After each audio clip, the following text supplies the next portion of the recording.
Hello everyone. Hello সবাইকে। আর আজকে আমাদের নবনু পডকাস্টের কত 57তম এপিসোড।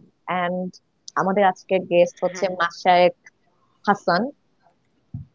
আমরা মাশায়েকের কাছ থেকে তার পরিচয় জানবো, সে কি করে, কোথায় আছে। শুরু করো আচ্ছা। প্লিজ। পরিচয়ের প্রথম অংশে বলি আমার ডাকনাম সমুদ্র। আহ, কারণ আমি কক্সবাজারে হাঁটা শিখেছি। সো মাসায়ক অনেকের জন্য উচ্চারণ করতে সমস্যা হয় বলে আমি সমুদ্র নামটাও তাদেরকে মানে অপশন দিয়ে রাখি। হ্যাঁ। সো মাসায়কও ডাকা যাবে, সমুদ্রও ডাকা যাবে। আমি বর্তমানে ফ্লোরিডা আটলান্টিক ইউনিভার্সিটিতে পড়ছি। আমি MA in women and gender and sexuality স্টাডিজে করছি। এটার আগে ব্র্যাকে ছিলাম। ব্র্যাকে আমার মেজর ছিল অ্যানথ্রোপোলজি, মাইনর ছিল সোশিওলজি। আচ্ছা। আর এই পড়াশোনার বাইরে, পড়াশোনার রিলেটেডই বাট তারপরেও মানে সেটিং অনুযায়ী পড়াশোনার বাইরে আমার নিজস্ব একটা অর্গানাইজেশন আছে যেটার নাম কেন্দ্র বিমুখী। সো এখানে আমার কাজটাই হচ্ছে সোশ্যাল সায়েন্সের রিলেটেড স্কিলসকে ডিসেন্ট্রালাইজ করা, কারণ বাংলাদেশে সোশ্যাল রিসার্চ অনেক বেশি দরকার এবং বাংলাদেশের সোশ্যাল রিসার্চের অবস্থা খুবই খারাপ, স্পেশালি আন্ডারগ্র্যাড লেভেলে। সো হুম, আমার কাছে মনে হুম, হচ্ছিল একটা সময় গিয়ে যে যে জিনিসগুলো শিখলাম পড়াশোনায়, ইউনিভার্সিটিতে মোটামুটি ভালো ছিলাম, মানে জাতের ছিলাম। স্কুল কলেজে একটা অন্য ইতিহাস। তো তখন মনে হলো যে যা কিছু শিখলাম সেটা যদি লোকজনকে শেখাতে পারি, স্পেশালি সমকক্ষ যারা আছে তাদেরকে যদি শেখাতে পারি এবং হুম, অন্যদের কাছ থেকেও যদি শিখতে পারি, ওরকম একটা ফস্টারিং প্ল্যাটফর্ম অনেক বেশি দরকার।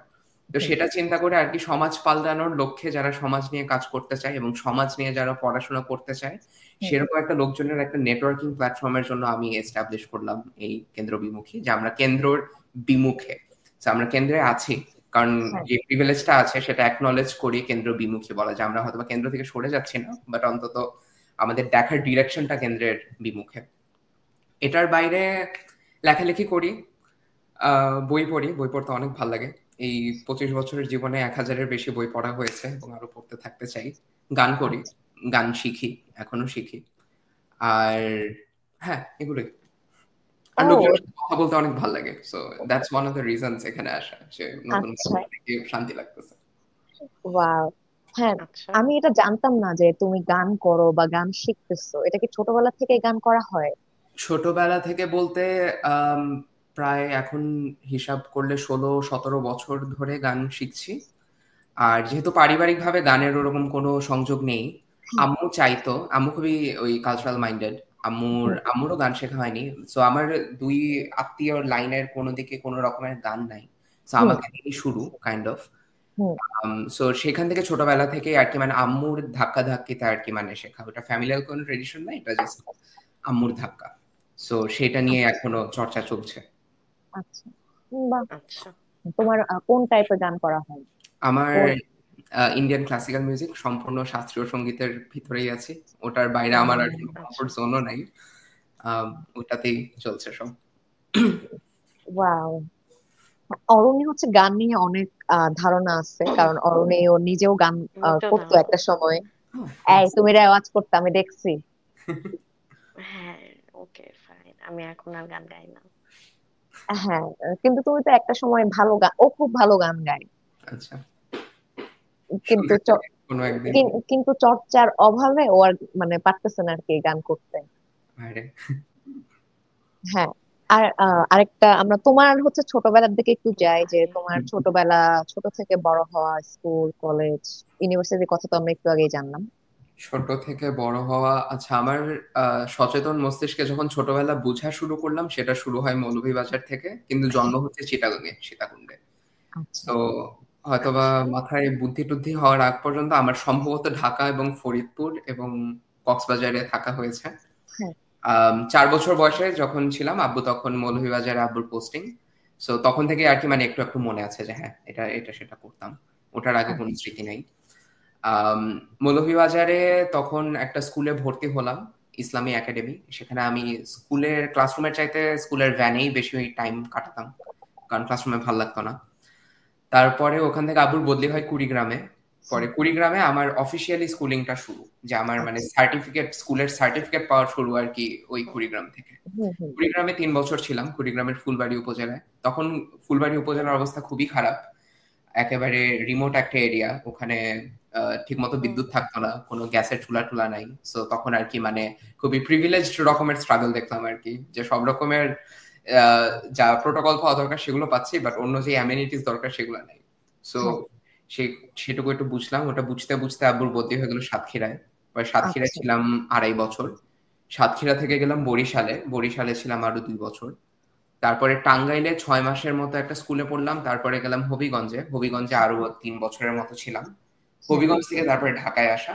ঢাকায় 2013-তে আসার পরে ঢাকা থেকে আর যাওয়া হয়নি। ঢাকাতে স্কুল কলেজ শেষ করলাম। ঢাকাতে আমার লাস্ট স্কুল ছিল বিয়াম, তারপরে নটরডেমে পড়লাম, তারপরে ব্র্যাক শেষ করে এখন এই ফ্লোরিডাতে আসলাম পড়াশোনা করতে। ফ্লোরিডাতে কত বছর হলো? ফ্লোরিডাতে 4 মাস। 4 মাস বলতে 4 মাস 11 দিন। ও ওয়াও, তুমি তো তাহলে হচ্ছে ওই মানে যে একদমই রিসেন্ট বলা যায়। একদমই রিসেন্ট। আর তার মানে কবে, অগাস্টের আগের মাসটা নাকি? আমি জুলাইয়ের 31 জুলাই। তারিখে হ্যাঁ হ্যাঁ, জুলাই আসছো, তখন তো মানে দেশের পরিস্থিতি খুব জুলাইয়ের একটা ভালো মধ্যে ছিল না। হ্যাঁ, খুবই খুবই বাজে ছিল। মানে আমার যেদিন ফ্লাইট ছিল সেটার আগের 2 দিনের ফ্লাইট ক্যান্সেল করা হয়েছিল সবগুলো। তখন তো কারফিউ চলছে। তো আমি খুবই ভয় ছিলাম যে আমার তারিখটাও খুব সহজে ক্যান্সেল হয়ে যেতে পারতো, বাট হয়নি। ওই অ্যাংজাইটি পার করে আর কি আসা হয়ে গেছে, সমস্যা হয়নি। তুমি লাকি ছিলা যে কার্ফিউ ছিল না ওই সময়, নাহলে তো তোমার আবার হচ্ছে যে হ্যাঁ আবার প্লেনের টিকিট কেটে মনে হয় আসা লাগতো। অনেক ঝামেলার। হ্যাঁ, আর তোমার হচ্ছে যে বাইরে পড়ালেখা করার কি মানে অনেক আগে থেকে প্ল্যান ছিল যে দেশে ভাল লাগে না, এই দেশে থাকবো না? প্ল্যানটা ছিল, দেশ মধ্যে মধ্যে ভালো লাগতো খারাপও লাগতো, বাট দেশ যখন খারাপ লাগতেছে তখনও বাইরে পড়তে চাইছি, দেশ যখন ভালো লাগতেছে তখনও বাইরে পড়তে চাইছি। কারণ স্পেশালি আমেরিকাতে পড়ার ইচ্ছাটা একটু নতুন। অন্যদিকে আগে যখন আর কি মানে কলেজে থাকতে আর কি মানে যখন স্বপ্ন দেখতাম তখন চোখের সামনে ইউরোপ আসতো, কারণ ইউরোপ দেখতে সুন্দর, আমেরিকার মধ্যে দেখার সৌন্দর্য বলতে আসলে কিছু নাই। সো ওটা যখন চিন্তা করতাম মনে হতো যে না, আমি এরকম জীবন যৌবন আসলে এরকম কোনো অসুন্দর একটা দেশে কাটাতে চাই না। বাট যখন একটু বড় হলাম, একটু বুঝা শুরু করলাম, একটু মাথার মধ্যে বুদ্ধিটা আরেকটু যখন মানে বসলো, তখন বুঝলাম যে আসলে কম বয়সে জীবন যৌবন এতটা এনজয় করতে গিয়ে আসলে বার্ধক্যের জন্য যে ইনভেস্টমেন্টটা দরকার, যে ডিগ্রি ইনভেস্টমেন্টটা দরকার, সেটা হয়তো বা আমাকে ইউরোপ দিতে পারবে না। এবং কোভিড এর পরে জিনিসটা আরো বেশি আর কি মানে প্রকট হলো। দেখলাম যে কোভিড এর পর এতগুলো স্কলারশিপ ক্যান্সেল হয়ে গেল, ওদের ফান্ডিং কমিয়ে দিল। মানে কোভিড তো একটা মানে direct threat to the economy ছিল, গ্লোবাল ইকোনমি। সো পরে দেখলাম যে এখনো যাদের টাকা আছে সেটা আমেরিকা। সো পরে 2022-এ গ্রাজুয়েট করলাম। 23-এ টার্গেট করেছিলাম যে যাব, বাট 23-এ কপালে জুটলো না, কারণ আমি তখন ইউরোপে টার্গেট করি। ইউরোপ থেকে চান্স পেলাম, নিজের ড্রিম ইনস্টিটিউশন থেকে চান্স পেলাম, স্কলারশিপ দিল না একজনও। তারপরে বছর একটু মানে কিছুদিন হতাশ থেকে তারপর আবার একটু নিজের উপর আত্মবিশ্বাস ফেরত এনে আবার কাজ কারবার করা শুরু করলাম। পরে তো 2024-এ আর কি আমেরিকায় আসলাম। সো বাইরে পড়তে যাওয়ার ইচ্ছা সবসময়ই ছিল। স্পেশালি কলেজের সেকেন্ড ইয়ারে যখন ফিগার আউট করলাম যে আমি অ্যানথ্রোপোলজি, সোশিওলজি এই লাইনটাতেই যেতে চাই, সোশ্যাল সায়েন্স করার ইচ্ছা, সমাজ নিয়ে কাজ করার ইচ্ছা এবং বাকি জীবন পড়তে থাকার ইচ্ছা আর কি। আর মানে এই স্টুডেন্ট আমব্রেলা থেকে আমার বের হওয়ার কোনো ইচ্ছা নাই, সেই জন্যই টিচার হইতে চাই, কারণ teacher is kind of a permanent student. So সেটা ফিগার আউট করার পর থেকে বুঝলাম যে যদি প্রপার একাডেমিক ট্রেনিংটা দরকার হয়, একটা পর্যায়ে গিয়ে বুঝলাম যে আসলে আমেরিকা ছাড়া উপায় নেই। সো সেই জন্য আমেরিকাতে আসা। এখন দেশে ফিরতে চাই, খুবই ইচ্ছা, কারণ আমার কাজ কাজ কারবার যা কিছু করছি মানে সমাজ নিয়ে যা কিছু কাজ করা আমার জন্য সেন্স মেক করে বাংলাদেশ। আমেরিকা আমার কিছু সেন্স মেক করে না। আমেরিকা আমার জন্য একটা মানে প্রয়োজনীয়তা, এখানে থাকাটা আমার জন্য একটা জাস্ট প্রয়োজনীয়তা ব্যতীত আর কিছু না। আমার কোনো আবেগ নাই, আমার গ্রিন কার্ড নিয়ে কোনো ফেটিশ নাই, আমার জাস্ট এখান থেকে ডিগ্রিটা নিয়ে আমার যে ট্রেনিংটা দরকার সেটা নিয়ে আমি জাস্ট দেশে ফেরত যেতে চাই কোনোভাবে। তবে সেটা একটা লং টার্ম কমিটমেন্ট হবে, কারণ সোশ্যাল সায়েন্সের পিএইচডি গুলো 5 থেকে 7 বছরের হয়। সেটা যখন আমি চিন্তা করি অটোমেটিক্যালি আমার জীবনের একটা বিশাল বড় অংশ আমার আমেরিকাকেই দিতে হবে, সেটা আমি না চাইলেও দিতে হবে। আর তখন 30-35 বছরের ধারে কাছে চলে গেলে তখন কি বাংলাদেশ কি বিদেশ, তখন তো দুনিয়া।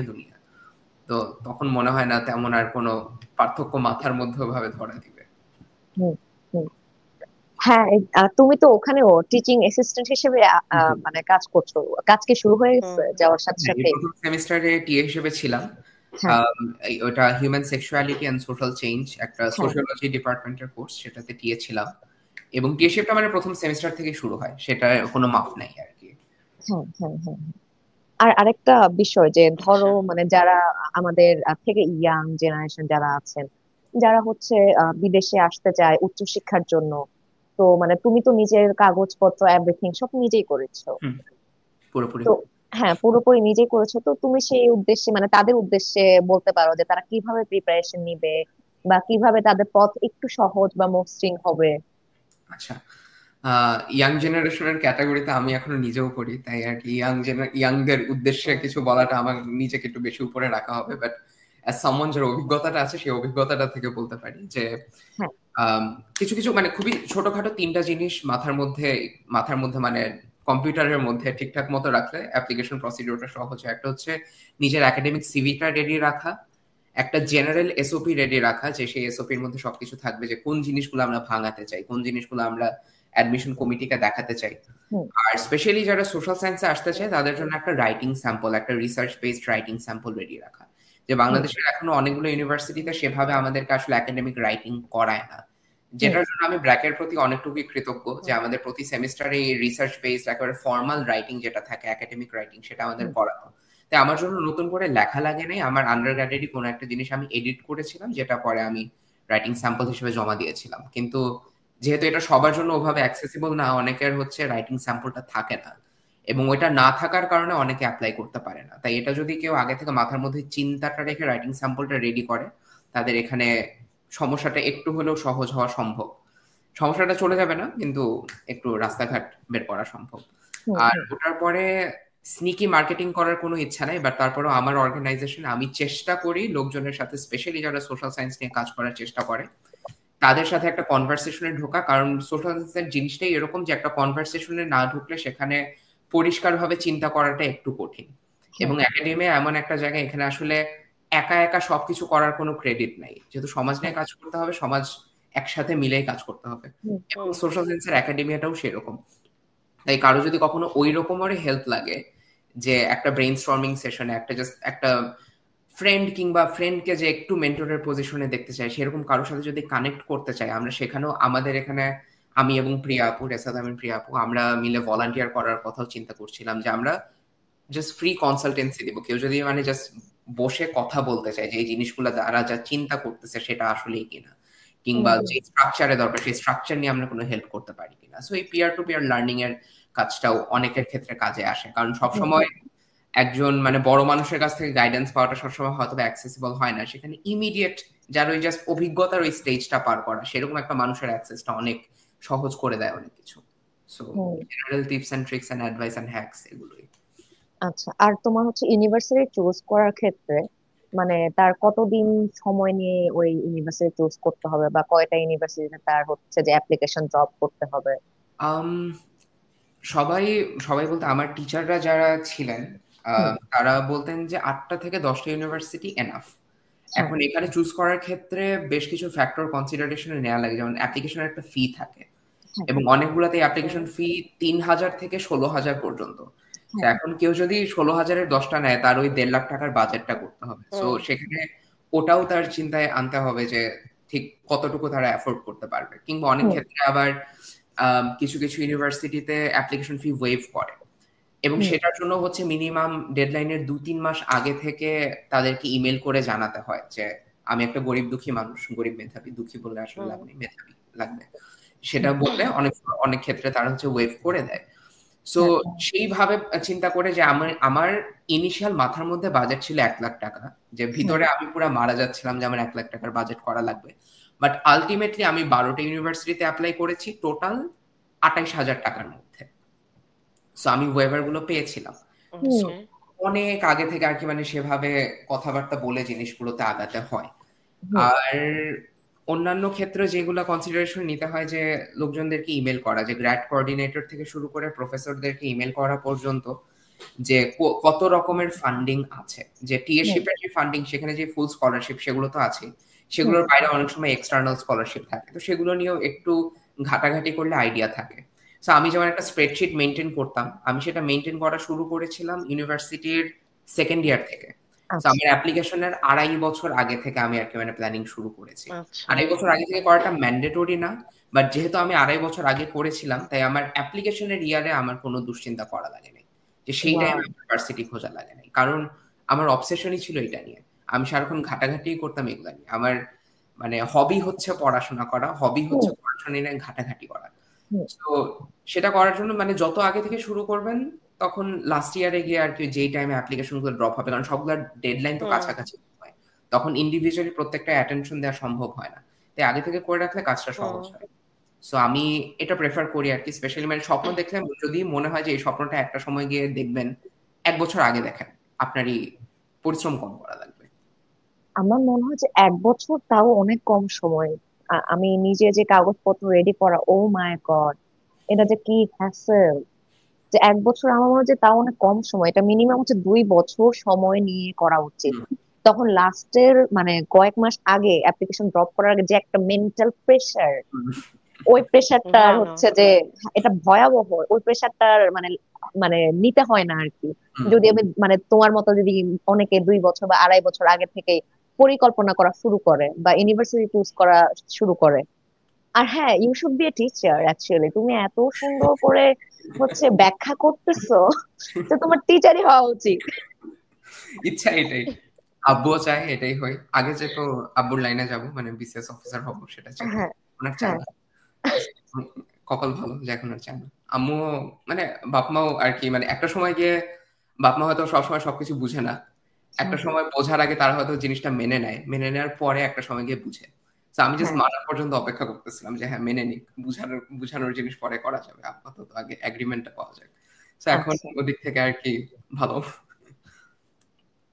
একজন কমেন্ট করছে, ইয়ে Mashayek, love you, love you, love you love your look. Look. Thank you. হ্যাঁ, আমি তোমাকে দেখে আমি তো বললাম যে আরে আরে ভাই তোমার চুল কোথায়? এইটা দেখো, লাভ মাসে এক ভাইয়ার হাসি। আচ্ছা, এটা থ্যাংক ইউ। ওকে।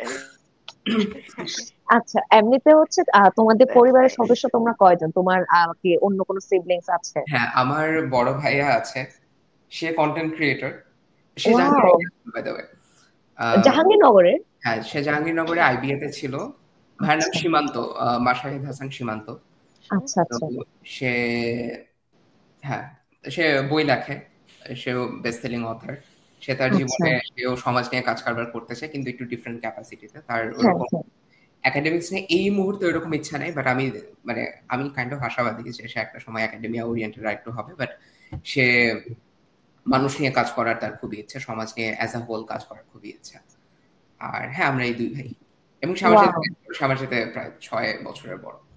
ও তাহলে তো ভাইয়াও আমাদের অনেক সিনিয়র। ভাইয়ার ব্যাচ কত ছিল? ওর এইচএসসি 2012। আচ্ছা, তাহলে জাহাঙ্গীরনগর কত হবে, 43, 42? খুব সম্ভবত 42। 42 সংখ্যাটা আমি ওর মুখে অনেকবার 42 শুনি। 42। 42, ইয়েস, আই ওয়াজ রাইট, ইয়ে। আচ্ছা, একটু আগে যে তুমি ওই যে প্রিয়া আপু কথা বলতেছিলা, যে রাশিয়া নামের প্রিয়া, আমার মনে হয় যে নামটা আমার খুব চেনা চেনা লাগতেছে, বুঝছো? I need to see her face. Resat আপু, হ্যাঁ, আমি মধ্যে একবার টাইম পাইলে তাকে রুমে আসতে বলবো। হ্যাঁ, না অসুবিধা নাই, মানে এখন না দেখতে পারলে অসুবিধা নেই, কিন্তু পরে আমরা দেখে নেবো আর কি। হ্যাঁ। আচ্ছা, তো তোমরা দুই ভাই হচ্ছে যে একজন আইবিএ নিয়ে পড়ালেখা করেছে, আর তুমি তো এখন ফ্লোরিডায় আছো। হুম, আর তোমাদের এই যে এসব নিয়ে তোমাদের ফ্যামিলি তো এখনো কোনো প্যারা দিচ্ছে না, যে তোমরা যে লাইনে আছো they are happy with that, right? হুম। হ্যাপি উইথ দ্যাট বলতে সেটাও যে একেবারে মানে খুব ন্যাচারালি হ্যাপি ছিল ব্যাপারটা সেরকম না। যেমন এই যে স্পেশালি যেহেতু এসএসসি এর পরে নটরডেমে যেহেতু পড়লাম, এবং হ্যাঁ, সমাজে মুখ দেখানোর জন্য যেহেতু সায়েন্সই পড়লাম, হুম। এবং সেখান থেকে ভালো রেজাল্ট নিয়ে বের হলাম। ভালো রেজাল্ট বলতে আমার এইচএসসি তেও আর কি মানে স্কলারশিপ ছিল। সো এইচএসসি তে আচ্ছা, স্কলারশিপ পাওয়া মানে ততটুকু মাথায় কিছু একটা ছিল বলেই পেয়েছি। সো সায়েন্স ভালো পারতাম, কিন্তু ভালো হুম, লাগতো না। এবং সে ভালো পারার জন্য আমার যেই পরিমাণে হাড্ডি-গুড্ডি ভাঙা লাগতো, সেই প্রসেসটা আমি এনজয় করতাম না। হ্যাঁ, সো সেটার পরে আব্বু-আম্মুর ঝামেলা তৎক্ষণাৎ ছিল না, কিন্তু চারপাশের আঙ্কেল আন্টি যারা ছিলেন তাদের অনেক ঝামেলা ছিল। যে সায়েন্স থেকে হুম। পাশ করছে, সোশ্যাল সায়েন্সে কেন যাবে, সে ডিউনিটে কেন দিবে, হ্যান ত্যান। এবং আহারে। প্লাস তখন আমার মালয়েশিয়াতে পড়তে যাওয়ার কথা ছিল, আমি আন্ডারগ্রেডে অ্যাপ্লাই করেছিলাম, বাট ওটার পরে আমার স্পাইনাল কর্ডে একটা ইনফেকশন ধরা পড়ে, যেটা হুম, অ্যাপারেন্টলি আমার শরীরে 9 বছর ধরে ছিল, যেটা আমি তখন গিয়ে আর কি মানে টের পেলাম। ওটার পরে ওটা আচ্ছা, অপারেশন করা হলো, এবং ডাক্তার বললো যে এটা রিকার করলেও করতে পারে, এবং এজন্য আর কি অন্তত 2 বছর দেশে থাকলেই ভালো। সো পরে 2 দিন মন খারাপ থাকলো, তারপরে আবার কাজ করলাম। এখন ব্যাকআপ প্ল্যান, মানে মন খারাপ করা ইজ ওয়েস্ট অফ টাইম, তাই ভাবলাম যে এখন ব্যাকআপ প্ল্যান হুম দরকার। তো কিছুদিন হুম মন খারাপ রেখে, মন খারাপের ডেডলাইন পার করে তখন আর কি দেশে অ্যাপ্লাই করা শুরু করলাম। সো আমি তখন থেকে আর কি কাইন্ড অফ শিওর ছিলাম যে আমি ব্র্যাকেই পড়তে চাই। আম্মু চাইতো যে আমি ইংলিশ লিটারেচার পড়বো, কারণ যেহেতু হুম বই পড়তাম প্রচুর এবং হুম লেখালেখি করতাম, তাই ধরে নিয়েছিল যে ইংলিশটা পড়লে ভালো পারবো। এবং ইংলিশ এটা বললে একটু মানে সমাজে মুখ দেখানো যায়, হুম সবগুলো হুম হুম সাবজেক্টে দেখানো যায় না। অ্যানথ্রোপলজি তো নামই শুনে নেই, মুখ দেখাবো কি। আর ওদিকে আব্বু চাইতো ইকোনমিক্স কিংবা ডেভেলপমেন্ট স্টাডিজ পড়বো কিংবা ল, এবং এই তিনটাই হচ্ছে রয়্যাল সাবজেক্ট, এবং মানে বললেই লোকজন চিনে, হ্যাঁ বললেই লোকজন একটু অন্যভাবে তাকায়। আর অ্যানথ্রোপলজি বললে এমন ভাবে তাকায় যেটা আসলে খুব বেশি একটা সুখকর হয় না। হ্যাঁ তো সেখানে পরে গেলাম ব্র্যাকে। সো আরেকটা যেটা ছিল যে মানে প্রাইভেটে তো পড়বো, প্রাইভেটে টাকা দিয়ে কেন এরকম একটা নিচের দিকের সাবজেক্ট পড়বো, তো সেটাও আরেকটা ছিল লোকজনের। বাট তারপরে আর কি ব্র্যাকে ঢোকার পরে আমি অ্যানথ্রোপলজি কিন্তু স্টেম সাবজেক্ট যতদূর আমি জানি, সোশ্যাল সায়েন্সে, তাই আমরা না? আমরা হ্যাঁ তাই না? কালচারাল অ্যানথ্রোপলজি পড়ি। সো সেটাই হ্যাঁ ঢোকার পরে আর কি আব্বু বলেছিল কিংবা আম্মুও বলেছিল যে যেটাতেই পড়ো রেজাল্ট ভালো রাখতে হবে। মানে তখন একটা মিডল গ্রাউন্ডে আসলাম, এটা যে যাই পড়বো রেজাল্ট ভালো করতে হবে, যাতে ওটার পরে বেকার থাকা না লাগে। সো প্রথম সেমিস্টারে আমার ব্র্যাকে আর কি মানে 4 out of 4 ছিল। ও তারপরে ওয়াও বুঝলো যে না, আমাকে দিয়ে হবে, মানে একটু হলেও হবে। সো পরে তো ব্র্যাকে আর টাকা দিয়ে পড়া লাগে নাই পারতপক্ষে। আচ্ছা মানে আমার শুরু থেকে স্কলারশিপ ছিল, শেষ পর্যন্ত ছিল। মানে ব্র্যাকে আমাদের ডিগ্রিতে টোটাল 4 বছরের ডিগ্রি টোটাল 9 লাখ টাকা লাগতো, লাগার কথা ছিল। হুম আমার 2.5 লাখ টাকাতে শেষ পুরাটা। সো সেখানে স্কলারশিপ ছিল বলে আর কি মানে ওখানে কপালটা ভালো, তাই মানে সমাজে মুখ দেখানোর মতো তখন কিছু কিছু আর কি মানে এরকম কম্পেনসেশনের মতো জিনিসপাতি আর কি জোগাড় করতে পেরেছিলাম নিজের জন্য।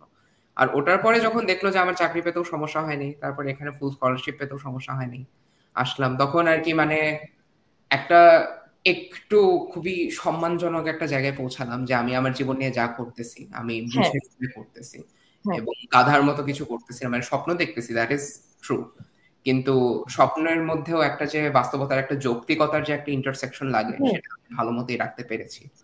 সো এটা আর কি মানে বাপ মায়ের চোখে এখন পর্যন্ত আমার নিজেরও অনেক অ্যাংজাইটি হয় যে আমি সামনে যেমন 4-5 মাস পরে আমি পিএইচডি এর অ্যাপ্লিকেশন শুরু করব। সো সেটা নিয়ে একটা রকমের হুম দুশ্চিন্তার আমার দিন যাচ্ছে অলরেডি।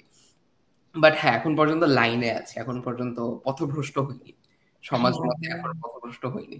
যদিও বেশ কিছু ইউটার্ন নিয়েছি যেগুলো হয়তো বা সমাজে ওইভাবে পছন্দ করতো না, বাট যেহেতু ওভারঅল লাইনে আছে তাই ঝামেলা নেই আপাতত। হ্যাঁ না তোমার হচ্ছে আচ্ছা মানে হ্যাঁ না আমি কেন করতেছি এটা আমি যেটা বলতে চাচ্ছি সেটা হচ্ছে তুমি যে পথভ্রষ্ট হবা তো মানে তোমার তো গোল হচ্ছে তুমি জানো যে তুমি এই জায়গায় যাচ্ছো হুম, বা এই জায়গায় যাবা, তুমি তো আগে থেকে ডিসাইড করতেছো। তুমি 4 মাস আগে ডিসিশন নিয়ে ফেলছো তুমি পিএইচডির জন্য অ্যাপ্লাই করা শুরু করবা জি কিছুদিনের মধ্যেই। জি তো তোমার তো পথভ্রষ্ট হওয়ার মানে ওই সময়টাই নাই। হ্যাঁ সুযোগটাই নেই। ও এতটা সুন্দর করে একদম প্রিসাইসলি প্ল্যান করে করে আগায়, এই টাইমের মধ্যে হ্যাঁ এইটা চিন্তা করতে হবে। আর সাজেশনও যখন দিচ্ছে এটাই বলতেছে যে 1 বছর আগে প্ল্যানিংটা করা উচিত অন্তত, বা মানে স্বপ্নটা দেখলেও 1 বছর আগে দেখা উচিত। তো হুম হুম হুম অনেক হুম। গুছানো। এবং হ্যাঁ, হ্যাঁ এই ধরনের বিষয় আসায় কিন্তু যথেষ্ট গোছানো না হলে যাওয়াটা অনেক কঠিন হয়, কারণ আমরা সবাই কিন্তু আটকায় যাই হচ্ছে পেপার ওয়ার্কেই। জি হুম হ্যাঁ এটা সত্যি কথা। ও আটকে গেছে। আটকায় আচ্ছা গেছে। ও তুমি আটকে যাও না, আই থট যে তুমি আটকে গেছো। প্লিজ। না, ওর তুমি ক্যামেরা কি মানে নেটওয়ার্কটা এমনি একটু প্রবলেম করতেছে। তোমারটা করতেছে, আমরা ঠিকঠাক আছি, আমরা বিদেশ থাকি ম্যাম, তুমি বাংলাদেশ থাকো। বাংলাদেশে ইন্টারনেট তো মানে আইকনিক। হ্যাঁ আমি হচ্ছে জিজ্ঞেস করতে চাচ্ছিলাম তুমি কি স্কুলে থাকার সময় তুমি এক্সট্রা কারিকুলাম কোনো অ্যাক্টিভিটিজ এর সাথে জড়িত ছিলে? হ্যাঁ, আমি throughout my entire life extra কারিকুলারের সাথে ছিলাম। সেটা লেখালেখি থেকে শুরু করে গান পর্যন্ত। আমার স্কুলের সিভি এতটুকু লম্বা ছিল আর কি। সো আমার just for honesty sake, not bragging sake, আমার স্কুল শেষ করতে করতে আমার জাতীয় পর্যায়ের পুরস্কার ছিল হয়তো বা 40 থেকে 45, 50 ধরতে পারিনি, এটুকু মনে আছে, but it was 40+। O my god আমরা কেন তোমার সাথে কথা বলতেছি? আমি জানি না ভাই, আমি জানি না। এইসব ঠিক না মারছি, এই ধরনের ট্যালেন্টেড গেস্ট আনলে সমস্যা। এটা বলার একটাই কারণ যে স্পেশালি আমার পড়াশোনা নিয়ে সিরিয়াসনেস দেখলে একটা জিনিসকে খুব সহজে একটা আক্রমণ পাওয়া লাগে যে তোমার তো পড়াশোনার বাইরে কোনো লাইফ নাই, আর কি কিছু করছো। So, সেটার জন্য আর কি আমার এই ব্যাকআপ পয়েন্টটা সবসময় রেডি রাখা লাগে যে না, আমি আসলে পড়াশোনার বাইরেও অনেক জিনিসপত্র কিছু করছো। করি। এবং আমার হুম। বেশিরভাগ পদক গানের ক্ষেত্রে এবং লেখালেখির জন্য। হ্যাঁ। আবৃত্তি করতাম ছোটবেলায়, আমার প্রথম ন্যাশনাল অ্যাওয়ার্ড ছিল আবৃত্তিতে। So, wow. কন্টিনিউ করা হয়নি, বাট আবৃত্তির প্রশিক্ষণের যে লেফট ওভার সেগুলো আর কি কিছুটা থেকে গেছে কথাবার্তার হ্যাঁ মধ্যে। হ্যাঁ হ্যাঁ হ্যাঁ। আম, হ্যাঁ, সো মূলত গান লেখালেখি এ দুটোতেই আর কি ছিলাম। আর এক পর্যায়ে গিয়ে মানে কলেজে থাকা অবস্থায় তখন পাবলিক স্পিকিং শুরু করলাম, বেশ কিছু ওই উপস্থিত বক্তৃতা মার্কা জিনিসপাতিতে যেতাম, কারণ আমার স্কুল কলেজের ক্লাবগুলো খুব বেশি একটা পছন্দ হতো না। সেখানে যে রকমের রাজনীতি চলে কিংবা সেখানে যে রকমের একটা হায়ারার্কি চলে সেটা আমার খুব বেশি একটা পছন্দ হতো না। তাই আমি যত হুম, রকমের এক্সট্রা কারিকুলার করতাম সেগুলো ইন্ডিপেন্ডেন্টলি করতাম। তাই হয়তো আচ্ছা বলার মতো আমি ক্লাবের সাথে ছিলাম, ওটার সাথে ছিলাম, সেখানে আমার এই পজিশন ছিল, সেরকম আমার বলার হুম, মতো কিছু নাই, কিন্তু কাজে ছিলাম। আচ্ছা আচ্ছা। বাহ, 40-এর বেশি পদক পাওয়া তো মানে এই স্কুল লাইফের জীবনে কত বছর আমরা স্কুল, 10 বছর তো আমাদের স্কুল, তাই না? এই 10 বছর হচ্ছে 40টা অ্যাওয়ার্ড জিতা বা পদক মানে পাওয়া, চারটেখানে কথা না ভাই, তুমি অনেক ট্যালেন্টেড। যা তা অবস্থা। যা তা। না, নিতেই পারছি না এত, মানে আমি যা আমার শুনতেছি আমার খালি ও কথা বলতেই বলতেছে ভয় বলতেছে লাগছে। বলতেছে, আমি খালি শুনতেছি, ও বলেই যাইতেছে, ঠিক আছে। এখানে ভাল অবশ্যই লাগতেছে, একটা হ্যাঁ। জিনিস বলা খুবই দরকার যে এটার পুরোপুরি ইন্সপিরেশন ভাইয়ার থেকে পাওয়া। আমার ভাইয়া তার প্রথম ন্যাশনাল অ্যাওয়ার্ড পেয়েছিল when he was 7 or 8। সে তখন সিলভার হুম মেডেল পেয়েছিল উপস্থিত অভিনয়ে, এবং তার কোনো অভিনয়ের ট্রেনিং ছিল না। হুম হুম। এবং আচ্ছা। ওর টোটাল ন্যাশনাল অ্যাওয়ার্ডের সংখ্যা এখন মনে হয় 250 কিংবা একটু বেশি।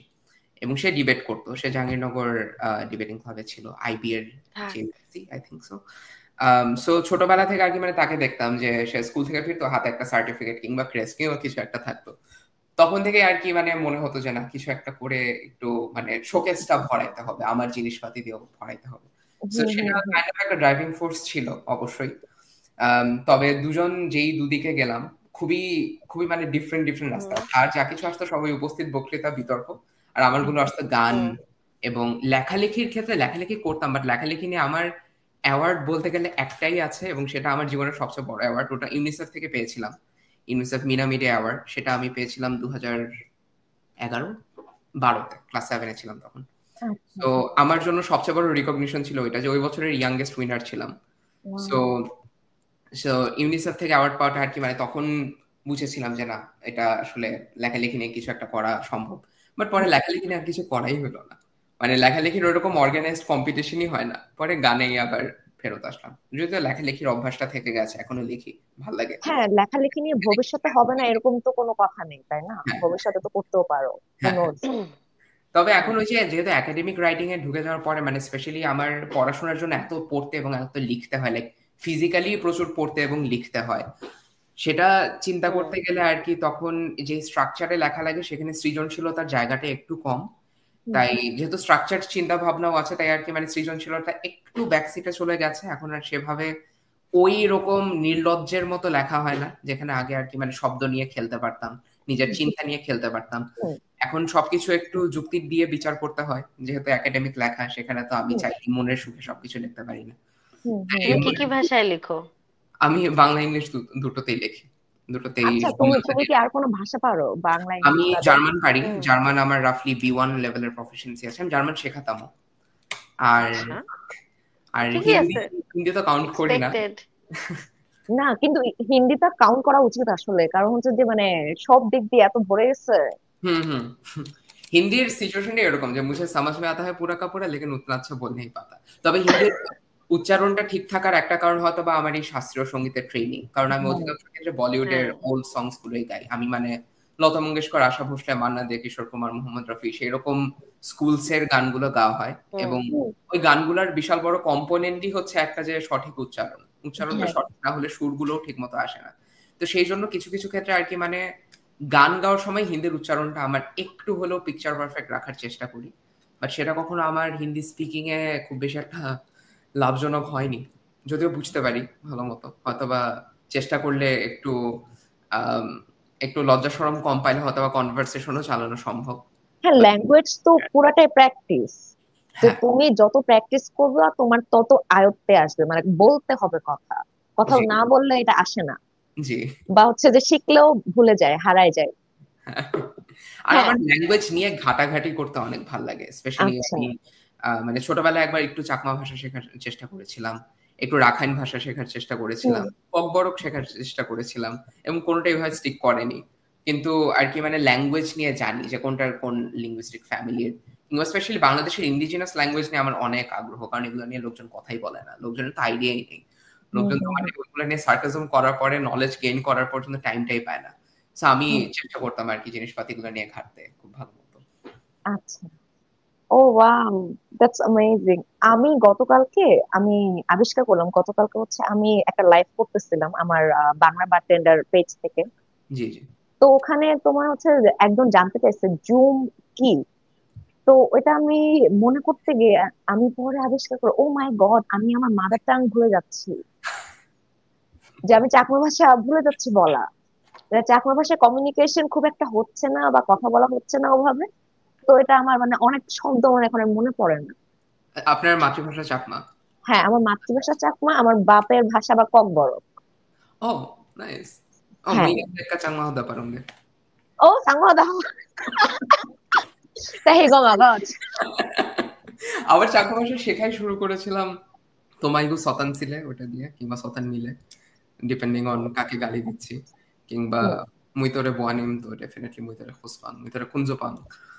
বাট ওটার পরে আর তো নামানহি সম্ভবত তোমার নাম কি? হ্যাঁ, আমার, তনামান হি। হ্যাঁ মো নামান সম্ভবত। মনামান সমুদ্র, ইয়েস। হ্যাঁ। ইয়েস, আমার নাম সমুদ্র। আর উম, কেমন আছো তো গমাগস কম। না, হেজানাগজ বা হেঞ্জানাগজ ও আচ্ছা হ্যাঁ। বা গমাগজ মানে ভালো আছো। হুম হুম হুম। কেমন আছো হচ্ছে হেজানাগজ। Right. হ্যাঁ, এই আর কি। ওয়াও। হ্যাঁ, তুমি খুবই মানে ও ভালোই পারে ট্যালেন্টেড। হ্যাঁ, সবকিছুই। ভালোই পারো মানে। আর চাকমা ভাষার হচ্ছে যে চিটাঙ্গা কিছুটা মিলে। হুম হুম। হ্যাঁ, কিছু কিছু ওয়ার্ডস মিলে যায়। জি। হ্যাঁ, আর হচ্ছে তোমার হ্যাঁ, ওর প্রনাউন্সিয়েশন প্রোনাউন্সিয়েশন অনেক ভালো। খুব ভালো। হ্যাঁ, খুব ভালো বলতে চাই, ভালো। Oh my God, what is wrong with me. চেষ্টা করি। হ্যাঁ, তোমার এই যে মানে ছোটবেলা থেকে তুমি তোমার আইডল হিসেবে তোমার বড় ভাইকে নিয়েছিলে মনে হয়, যে তোমার বড় ভাই প্রতিযোগিতায় জিতে আসতেছে, তোমারও জিততে হবে। ওটাকে আইডল বলা উচিত হবে কিনা জানি না, মানে আইডল তো, আইডলের প্রতি তো লোকজন একটু হলেও শ্রদ্ধা নিয়ে তাকায়। আমি মনে হয় না হুম। সেই বয়সে কোনো শ্রদ্ধা নিয়ে ওভাবে তাকিয়েছি। তাই কম্পিটিটিভ একটা মাইন্ডসেট ছিল। হ্যাঁ, কম্পিটিটিভ বলতে কম্পিটিশন না, মানে মানে ওকে পিছনে ফেলে যাব সেরকমও না, যে সে যেটা করছে আমি সেটা করতে পারতে চাই। সো সেটা কম্পিটিটিভনেস এবং আইডলাইজ করার দুটোর একটা হাইব্রিড ছিল। বাট কারণ আইডলাইজ করতে গেলে আমি একেবারে তার মতো হতে চেতাম, বাট আমি তার মতো হতে চাইনি। হুম। মানে আমি আচ্ছা। চিন্তাও করতে পারি না যে আমি তার মতো হবো, এটা চিন্তা তুমি অ্যাক্টিভ হইতে চাইছো তার মতো বেসিক্যালি। যে আমি হয়তোবা তার তার নিজস্ব যে অ্যাম্বিশনটা আছে, আমিও হ্যাঁ। চাচ্ছিলাম যে আমার নিজেরও একটা ইন্ডিভিজুয়ালিস্টিক কোনো একটা অ্যাম্বিশন থাকবে, সেই অ্যাম্বিশনের আচ্ছা। চেহারাটা আলাদা। তো সেই আচ্ছা। জায়গাটাতে হয়তোবা আইডলাইজ করেছি বললেও বলা যেতে পারে। বাট ওর মতো হতে চাওয়া সেই লেভেলের আইডলাইজেশন না। আমি আমার মতো হয়েই শান্তিতে আছি। আমি ওটা চিন্তা করতে পারি না যে আমি ওর মতো হবো। হ্যাঁ, ও খুব সুন্দর করে স্বাভাবিক। গুছায় বলে দিল। মানে আমার ক্ষেত্রে তো আমার পরিবারের 3 জন সদস্য বা হচ্ছে যে এখন মানে যারা আছে তারা একরকম, আমি সম্পূর্ণ হয়েছে আরেক রকম। মানে তাদের সাথে আমার কোনো দিক দিয়ে কোনোভাবেই কোনো কিছুতেই মিল নাই। আচ্ছা। হুম। আপনার ভাই বোন কয়জন টোটাল? আমার শুধু একজন বড় ভাই আছেন, ওনার একটা বাচ্চাও আছে। উনি 2021-এ বিয়ে করছে, উনি এখন পুলিশে চাকরি করেন। আচ্ছা। তো উনি ওই আর কি যে উনি আমার কোনো আগে পিছে ছিল না, আমিও নাই। আমাদের সাপে নেউলের সম্পর্ক, বুঝছো? আচ্ছা। এটাই, যে আমাদের সম্পর্ক খুব একটা ভালো না, কিন্তু ওই যে মাঝে মধ্যে হয় না যে কেমন আছো, খবর নাও না কেন, হুম যে হুম একটু খবর নিলে কি হয়, আমাদের কথা ভুলে গেছো, মানে এর বাইরে কোনো কথা হয় না। হুম। যে ওই যে জাস্ট হ্যালো হাই ওটুকি আর কি। জি। আমার এরকম না, আমার সিবলিং ইজ লাইক মাই মম। এটা আচ্ছা। একদম ছোটবেলা থেকেই। আচ্ছা। আমার বোনই মানে আমাকে পালছে, এখনো পর্যন্ত পালে। আমি এই যে কালকেও আসলাম, সে রাতে সুন্দর করে আমার জন্য ডিনার রেডি করে চলে গেছে। বাহ। আমি অনেক রাতে বাসায় আসছি, মানে সে সবসময় আমার যত্ন নেয়া, হুম। ইনফ্যাক্ট আমার ফ্রেন্ডদেরকেও সে অনেক ভালোবাসে এবং যত্ন নেয়। হ্যাঁ হ্যাঁ, শাখা আপু, মানে আপুর নাম হচ্ছে শাখা। তো শাখা আপু হচ্ছে যে এবং খুবই। আমার তোমাদের ব্র্যাকে সিনিয়র বলবো, ও আচ্ছা। হচ্ছে তোমার ভাইয়ের বয়সী হবে, জি ওই হ্যাঁ 12তে এইচএসসি। হ্যাঁ, তো শাখা আপু হচ্ছে খুবই যত্নের সহিত তোমাকে বাসায় গেলে খাওয়াবে দাওয়াবে, রান্না করে রাখবে, জি। মাঝে মধ্যে খাবার পাঠাবে তোমার জন্য, এরকম আর কি। যে শাখা আপু খুবই ভালো, এবং এক একদিন এক একটা জিনিস রান্না করে, খুবই মানে রান্না করতে পছন্দ করে আপু। আর আপুর হাতে রান্নাও খুব ভালো। আচ্ছা মাসায়, তুমি কি রান্না করতে পারো? আমি এখানে এসে রান্না বান্না করা শেখা শুরু করেছি, এখন মোটামুটি ভালোই পারি। এখন মানে নিজের রান্না তো নিজেই করি। দেশে থাকতে একবারও রান্না করা হয়নি? না, দেশে থাকতে আমি আমার যতটুকু মেল প্রিভিলেজ ছিল পুরাটাই ইউজ করা হয়েছে। তো একেবারেই আচ্ছা। রান্নার আমার বিন্দুমাত্র আইডিয়া নাই। আমার রান্নাঘরের দৌড় হচ্ছে চা বানানো পর্যন্ত। এখন ফ্রাইড রাইস বানাতে পারি, মুরগির তরকারি, সবজি টবজি যা কিছু আছে এখন সবই পারি আর কি, মানে 4 মাসে সব শেখা হয়েছে? আরে ও কাইন্ড। তো ফার্স্ট লার্নার। আমার কাছে মনে হয় যে ফ্রাইড রাইসটা হচ্ছে যে তোমার জীবনের একটা মানে, এটা কি বলবো যে heavier. Severe. Fried rice, O my god! আমি যদি হচ্ছে চিকেন, একটু চিকেন ব্রেস্ট হচ্ছে যে কেটে কেটে যদি ফ্রাইড রাইসটা বানাই ডিম টিম সহ, আমার আর তরকারি লাগতেছে না ভাই, আমি ওটাতেই খেয়ে ফেলবো, ওটাতে এমনিতেই একটা খেয়ে খুব ফেলবো। আইডিয়াল হ্যাঁ ওয়ান পট ডিশ আমি মনে হ্যাঁ করি। হ্যাঁ হ্যাঁ, আমার সেটাই মনে হয় যে তোমার ফ্রাইড রাইসটা খুবই চমৎকার একটা idea. Thanks to China, thanks to Chinese people.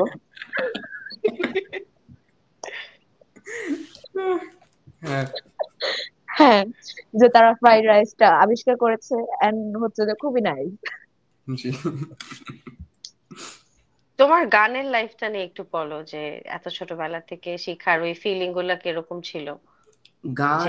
এত সিরিয়াস একটা জিনিস শিখতে যাচ্ছ, একদম আচ্ছা, ক্লাসিক্যাল, সেই জায়গাটা থেকে একটা ছোট বাচ্চা কিভাবে নিয়েছিল?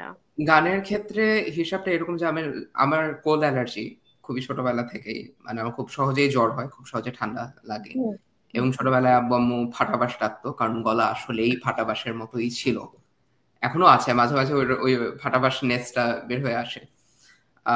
সো কখনো আর কি মানে গলা শুনে ইনস্ট্যান্টলি কখনো মনে হয় নাই যে গান হলেও হতে পারে। হুম হুম হুম প্রচুর গান শুনতাম, আম্মু ক্যাসেট প্লেয়ারে গান বাজাতো ছোটবেলায়। আর আম্মুর গান শোনার টেস্টটা অনেক ভালো ভালো ইন দ্য সেন্স যে যেই রকমের গান আমি এখন শুনি আম্মুর থেকে আর কি, মানে প্রাথমিক এক্সপোজারটা ওখান থেকে পাওয়া। যে চিত্রা সিং, অনুরাধা, সন্ধ্যা মুখার্জি, হুম। হুম এরকমের স্কুলের গানগুলো শোনা। গান শেখা শুরু করলাম যখন আব্বুর বদলি হয় সাতক্ষীরাতে। সাতক্ষীরাতে আমাদের পাশের বাসায় ছিল নাবিল ভাইয়া, তামিম ভাইয়া, ওরা গান শিখতো। তো আম্মুর কাছে মনে হলো যেহেতু কনভিনিয়েন্ট তাই শেখানো যায়, তাই ওখান থেকে শুরু করলাম। সো খুবই আনইভেন্টফুল ওয়েতেই শুরু করলাম। তারপরে ওখানেরই একজন বেশ বিখ্যাত একজন গানের গুরু ছিলেন, আছেন, রোজবাবু আঙ্কেল, যিনি আমাকে বাবা ডাকেন এবং ক্ষেত্র বিশেষে আমিও ওনাকে বাবা ডাকি। হুম উনি গান শেখানো শুরু করলেন। তো একেবারে প্রথম সচেতন মস্তিষ্কে গান টান বোঝা শুরু করলাম উনার আন্ডারে। এবং উনি বলেছিলেন যে আমাকে দিয়ে গান হবে, ওটা আম্মুকেও বললো, আম্মুও পরে সিরিয়াসলি নিল।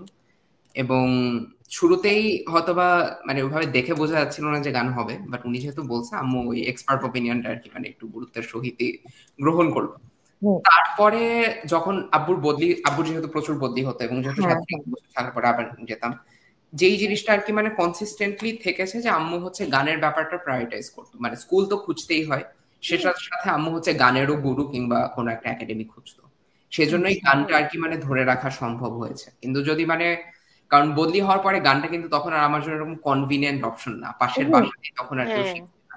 হুম তো প্রথম ওইখান থেকে হয়তোবা রোজ আঙ্কেলের ওই ভ্যালিডেশনটা কিংবা তখন আমার নিজেরও একটু আগ্রহ, ওই দুটো মিলে হয়তোবা আম্মু সেখানে নিজের ভিতর থেকে একটু ওই স্ট্রেংথটা পেলো। এই জন্য ওটার পরে আর কি মানে যে না, গান এটা কন্টিনিউ করা উচিত। ইন্টারগ্রাল একটা অংশ হিসেবে থেকে যায়। হুম আর ওটার পরে তো যতবারই বদলি হচ্ছে ওই জিনিসটা থাকলো যে ওখানে মানে স্কুল, গানের ওস্তাদ, এই দুটা জিনিস থাকবেই, লাগবেই।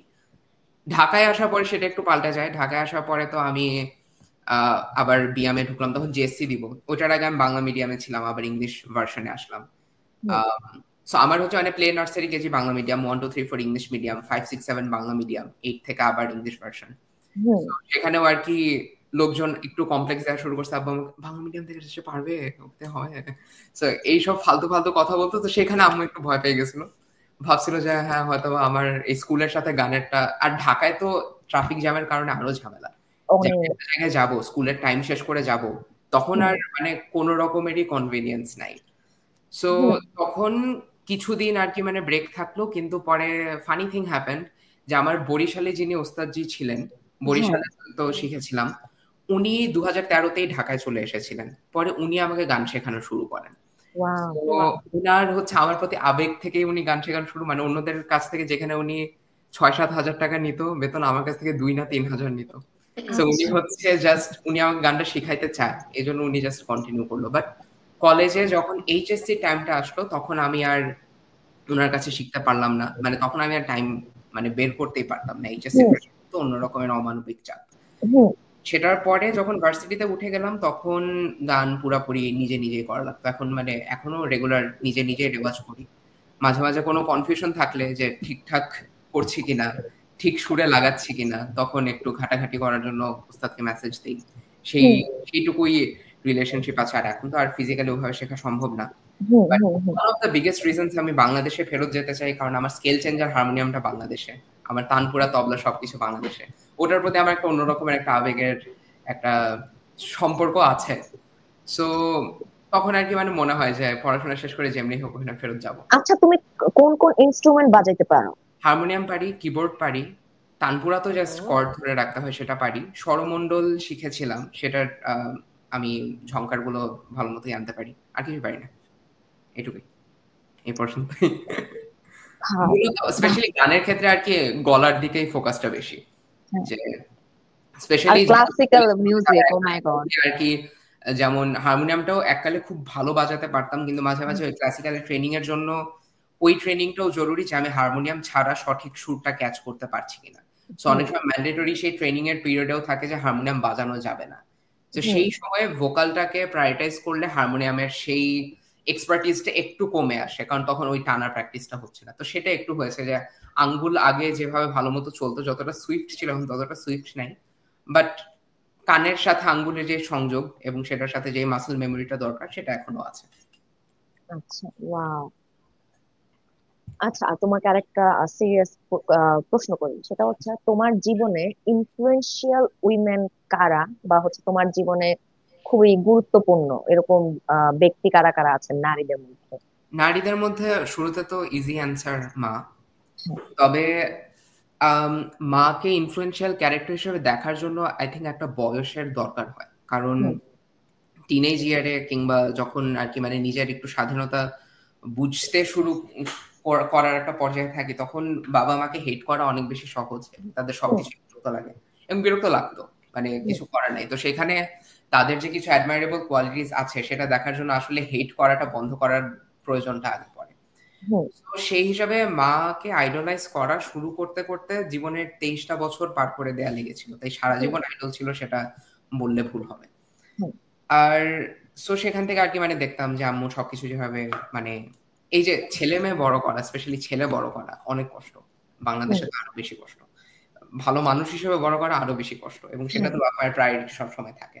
হ্যাঁ। তো সেখানে আর কি আমি যখন চারপাশে যখন তাকাই, যে যখন একটা বাচ্চা দেখি যে বাচ্চা কাঁদতেছে এবং বাচ্চা বুঝতেছে না, তখন আমি চিন্তা করলাম যে সব জায়গায় লজিক দিয়ে বোঝানো যায় না।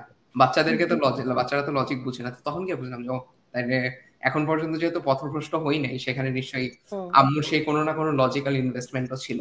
তো হুম সেগুলোর কোনো স্মৃতি নাই। তো এটা জাস্ট মাথার মধ্যে একটু ম্যাথ মিলানো, যে যা কিছু করেছে ভালো মতোই করেছে, সেজন্যই এখন পর্যন্ত আমি ভালো আছি। হুম তো বাপ মাকে হেট করার পরেও দেখলাম যে কোনো লং টার্ম ক্ষতি হয় নাই। তো তখন বুঝলাম যে না, তাহলে আমার ওই হেট্রেডের পরেও তারা তাদের মতো কাজ চালিয়ে গেছে, স্পেশালি হুম আমি।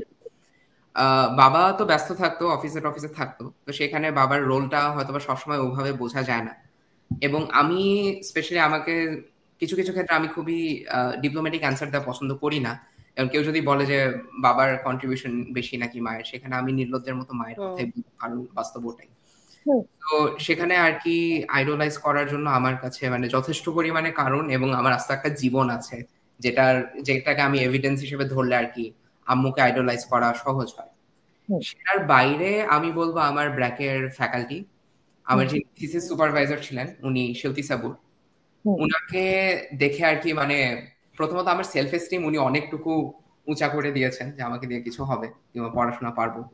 হুম এবং উনি এমন একটা ফ্যাকাল্টি যে মেন্টাল হেলথ রিজনস নিয়ে তো টিচারদের কাছে ইউজুয়ালি রিচ আউট করা যায় না, তো আমি সেটাও করতে পারতাম যে আমার কোনো ডেডলাইনের এক্সটেনশন দরকার হলে আমি বলতাম যে আমার মন খারাপ, আমি কয়েকদিন পরে সাবমিট করতে চাই, সেই স্পেসটা ওনার কাছে ছিল। আর সেটার পরে ব্র্যাকে যখন কাজ করা শুরু করলাম, ব্র্যাকে টিচিং অ্যাসিস্ট্যান্ট হিসেবে ছিলাম 1.5 বছর। তখন আচ্ছা। আমি আমাদের ডিপার্টমেন্টের ডিন সামিয়া হককে দেখলাম, উনাকে আইডলাইজ করতাম, এখনো করি। এরপর আমি যার আন্ডারে টিয়েছিলাম শর্মিষ্ঠা দিদি, উনাকেও আইডলাইজ করি। সো ইনাদের সবারই আইডলাইজ করার প্রথমত কমন গ্রাউন্ডের মধ্যে আছে যে ইনারা সবাই অ্যানথ্রোপলজির একাডেমিয়াতে কিংবা সোশ্যাল সায়েন্সের একাডেমিয়াতে, তো সেখানে তাদেরকে আইডলাইজ করা ওই ক্ষেত্রে আর কি মানে উনাদেরকে এক একটা মাইলস্টোন হিসেবে ধরা খুবই সহজ। বাট সেটার বাইরেও যখন আর কি প্রফেশনাল ক্যাপাসিটিতে যখন উনাদেরকে দেখলাম, তখন যখন একটা ফ্রেন্ডলি একটা রিলেশনশিপেরও জায়গাটা চলে আসে, যে তখন একটু হলেও ইনফর্মাল, একটু বাউন্ডারিটা ফ্লেক্সিবল হয়, যেটা টিচার স্টুডেন্টের মধ্যে থাকে না, সেখানে টিচার এবং টি এর মধ্যে একটু হলেও থাকে। সো সেই ফ্লেক্সিবিলিটি থেকে আর কি যখন ওনাদের জীবনটা নিয়ে আরেকটু দেখলাম, তখন বললাম যে না, আসলে এরকম যদি আমি জীবন করতে পারি, আমার নিজেকে নিয়ে তেমন একটা অভিযোগ থাকবে না। এবং এটায় উনাদের প্রতি আমার মানে অ্যাডমাইরেশনটা আরো বেশি এই কারণে থাকতো যে আমি তাদেরকে এখন যে সাকসেসের জায়গাটাতে দেখতেছি, উনাদের সেই পরিশ্রমের বাইরেও একটা ইনএভিটেবল যে হার্ডেলটা ছিল, সেটা হচ্ছে উনারা মেয়ে মানুষ এবং সমাজে সেটা অটোমেটিক একটা বাধা। সো সেটা তারা এতটা ভালো মতোই পার করে আসতে পেরেছে যে উনাদের কাছে এখন ওই সেই স্ট্রাগলটা উনাদের দৈনন্দিন জীবনে উনাদের বারবার মানে রেগুলার ভোকাবুলারিতে ওভাবে আসে না। সো সেইটার যখন এই স্টোরিগুলো দেখি, বাট তারপরে উনারা সেগুলো নিয়ে অ্যাওয়্যার, উনারা মানে স্ট্রাগলটা পার করে এসেছে, মানে এই না যে এখন উনার স্ট্রাগলের এক্সিস্টেন্সটা নিয়ে আর কথা বলতে পারতেছে না। সো এই যে মানে উপরে পৌঁছানোর পরেও নিচের দিকে তাকাতে পারার যে সক্ষমতাটা, এটা আমাকে ভালো মতো আর কি মানে হাম্বল করে, এবং সেখানে আইডলাইজ করা ছাড়া আমি আর কোনো রাস্তা দেখি না। আচ্ছা, এছাড়া কি আর কেউ আছে যে তোমার আশেপাশে, বন্ধু বান্ধব বা আত্মীয় স্বজন? আশেপাশে বন্ধু বান্ধব আত্মীয় স্বজনে নাই। বন্ধু বান্ধবে প্রিয়া আপু, আমার যে রুমমেট, তাকেও আমি আইডলাইজ করি অনেক ভালো মতো। আর আমার ফ্রেন্ড সার্কেলে আমার যে ক্লোজ ফ্রেন্ড যারা আছে, আমার মানে 7 জন ইম্পর্টেন্ট মানুষ আমার জীবনে, 7 জনের মধ্যে 6 জন মেয়ে, 1 জন ছেলে। ওয়াও। সো ওদের সবারই আর কি মানে সবারই স্ট্রাগল ছিল এবং সবাই স্ট্রাগলগুলো খুব সুন্দর মতো ডিল করতে পারে, এবং যারা জাস্ট নিজেদের ওই স্ট্রাগলটা পার করে নিজেদের জীবনটা নিজেদের মতো করে বাঁচতে পারে, সেটা আমার কাছে আইডলাইজ করার মতো এনাফ একটা রিজন। সেটা হয়তো মানে বলার মতো কোনো বায়োগ্রাফিতে কখনো যাবে না, কোনো ডকুমেন্টারিও হবে না তাদেরকে নিয়ে, বাট এই যে বেঁচে থাকতে পারাটা, নিজের দুঃখ কষ্টটা পার করে বেঁচে থাকতে পারাটা, এবং দুঃখ কষ্টের মধ্যেও নিজের সুখের জন্য আলাদা একটা টাইম ডেডিকেট করতে পারাটা, সেই লাক্সারিটা যারা নিজেকে দিতে পারে, তাদেরকে আমি খুব সহজেই আইডলাইজ করি। আচ্ছা, বাহ, খুব চমৎকার ভাবে বললা। তার মানে তোমার জীবনে অনেক মেয়ে হচ্ছে ইম্পর্টেন্ট ক্যারেক্টার আছে। হ্যাঁ হ্যাঁ, ভালো মতো। হ্যাঁ, এবং তুমি খুব গুছাই বললা, সবাইকে মেনশন করে করে। চেষ্টা করি। ও, শুনে খুব আনন্দ লাগছে। তোমার হচ্ছে যে তুমি বললা যে আমার 6 জনই মেয়ে friend। হ্যাঁ। আচ্ছা, এরপর অরণি, তুমি কি তোমার কোয়েশ্চেন গুলো করতে চাও? হ্যাঁ, কেন না। আচ্ছা, আমি জানি কি কি জিজ্ঞেস করি। আচ্ছা, হ্যাঁ, সো তুমি তো অলরেডি আসলে অনেক কিছু পারো, তোমাকে এই প্রশ্ন করব। আচ্ছা, করি। করো করো। সেটা হচ্ছে, তোমাকে যদি একটা সুপার পাওয়ার চুজ করতে বলা হয়, হ্যাঁ, একদম কমিক বুক সুপার পাওয়ার, তাহলে তুমি কোনটা চুজ করবা এবং কেন? কোনটা চুজ করব? আই থিংক উঠতে পারার ক্যাপাবিলিটিটা চুজ করব, কারণ বাংলাদেশের পাসপোর্টটার অবস্থা খুবই খারাপ, ওটাতে ইজিলি ভিসা পাওয়া যায় না। এটা ভালো ছিল, ঠিক আছে। So, সেই ইমিগ্রেশনের ঝামেলা প্লাস বিমান ভাড়া বাঁচা সবকিছুতেই আর কি মানে মাল্টিপল দিক থেকে আর কি আমার দুনিয়া ঘোরার অ্যাসপিরেশনের জন্য ওই সুপার পাওয়ারটা কাজে আসবে। আচ্ছা, ঠিক আছে। আচ্ছা, আর আরেকটা প্রশ্ন, নিজের মেন্টাল হেলথকে যদি বিগত 7 দিনের কথা চিন্তা করে 0 থেকে 10-এ একটা রেটিং দিতে চাও, তাহলে কত দিবা? 10। বাহ, চমৎকার। চমৎকার। মানে ওকে দেখে মনে হচ্ছে রূপে গুণে পড়াশোনায় কাজে কর্মে একদম জুতা সেলাই থেকে চণ্ডীপাঠ সবই জানে। হ্যাঁ, পারফেক্ট। পারফেক্ট। রান্নাটাও এবং শিখে ফেলেছে। আসলে হ্যাঁ, রান্নাও শিখে ফেলছে 4 মাসে। সো ওকে দিয়ে হবে। ভাল লাগতেছে দেখে, তোমার মতো মানুষ দেখে আসলে আনন্দ হয় থ্যাংক ইউ। আর মানে এটার পেছনে তো, তোমাকে বড় করার পেছনে আন্টির বিশাল বড় একটা হাত আছে। তো আন্টিকে মানে শাউট আউট যে সে একজন মানুষ করে তুলেছে তোমাকে। হ্যাঁ মানে তুমি যেটা করতে চাইছো সেটা তোমাকে আসলে করতে দিছে, এবং ওটা নিয়ে সে থটফুলও হয়েছে যে আচ্ছা এটা এখন করার সুযোগ আছে তাহলে এটা করি, বা এটা কন্টিনিউ করাইতে হবে, আচ্ছা ও এটা চাচ্ছে। জি। এবং এন্ড অফ দ্য ডে মেনে নেয়া যে না, ঠিক আছে, আমার বাচ্চা টিচারই হবে, হোক, হুম। এটাই ভালো হ্যাঁ পারবে, এটাও মানে অনেক সুইট। হ্যাঁ এটা অনেক সুইট। আর ওই যে মানে বাংলাদেশে তো ছেলে বড় করা সবসময় তো হচ্ছে যে যে ছেলে মানুষ, তো ছেলেকে হচ্ছে যে অনেক কিছু হচ্ছে দিয়ে দেয় যে ওদের জন্য অনেক কিছু ওপেন, কিন্তু হুম। ওইটা করতে হুম। গিয়ে মানে মানুষটা আর মানুষ হয় না। জি। হ্যাঁ, মেল প্রিভিলেজ গুলো তো চর্চা করার মানে সাইড ইফেক্ট এটা আছে কিছুটা। হ্যাঁ মানুষটা আর তো মানুষ হয়ে ওঠে না। তো মানে আমরা যতটুকু কথা বলে জানলাম যে ও একজন হিউম্যান বিং, এবং হচ্ছে যে যেরকমই দরকার সোসাইটিতে, যে ওরকম একজন মানুষ হয়ে উঠতেছে এবং হয়ে উঠবে, আরো বেটার হবে। জি।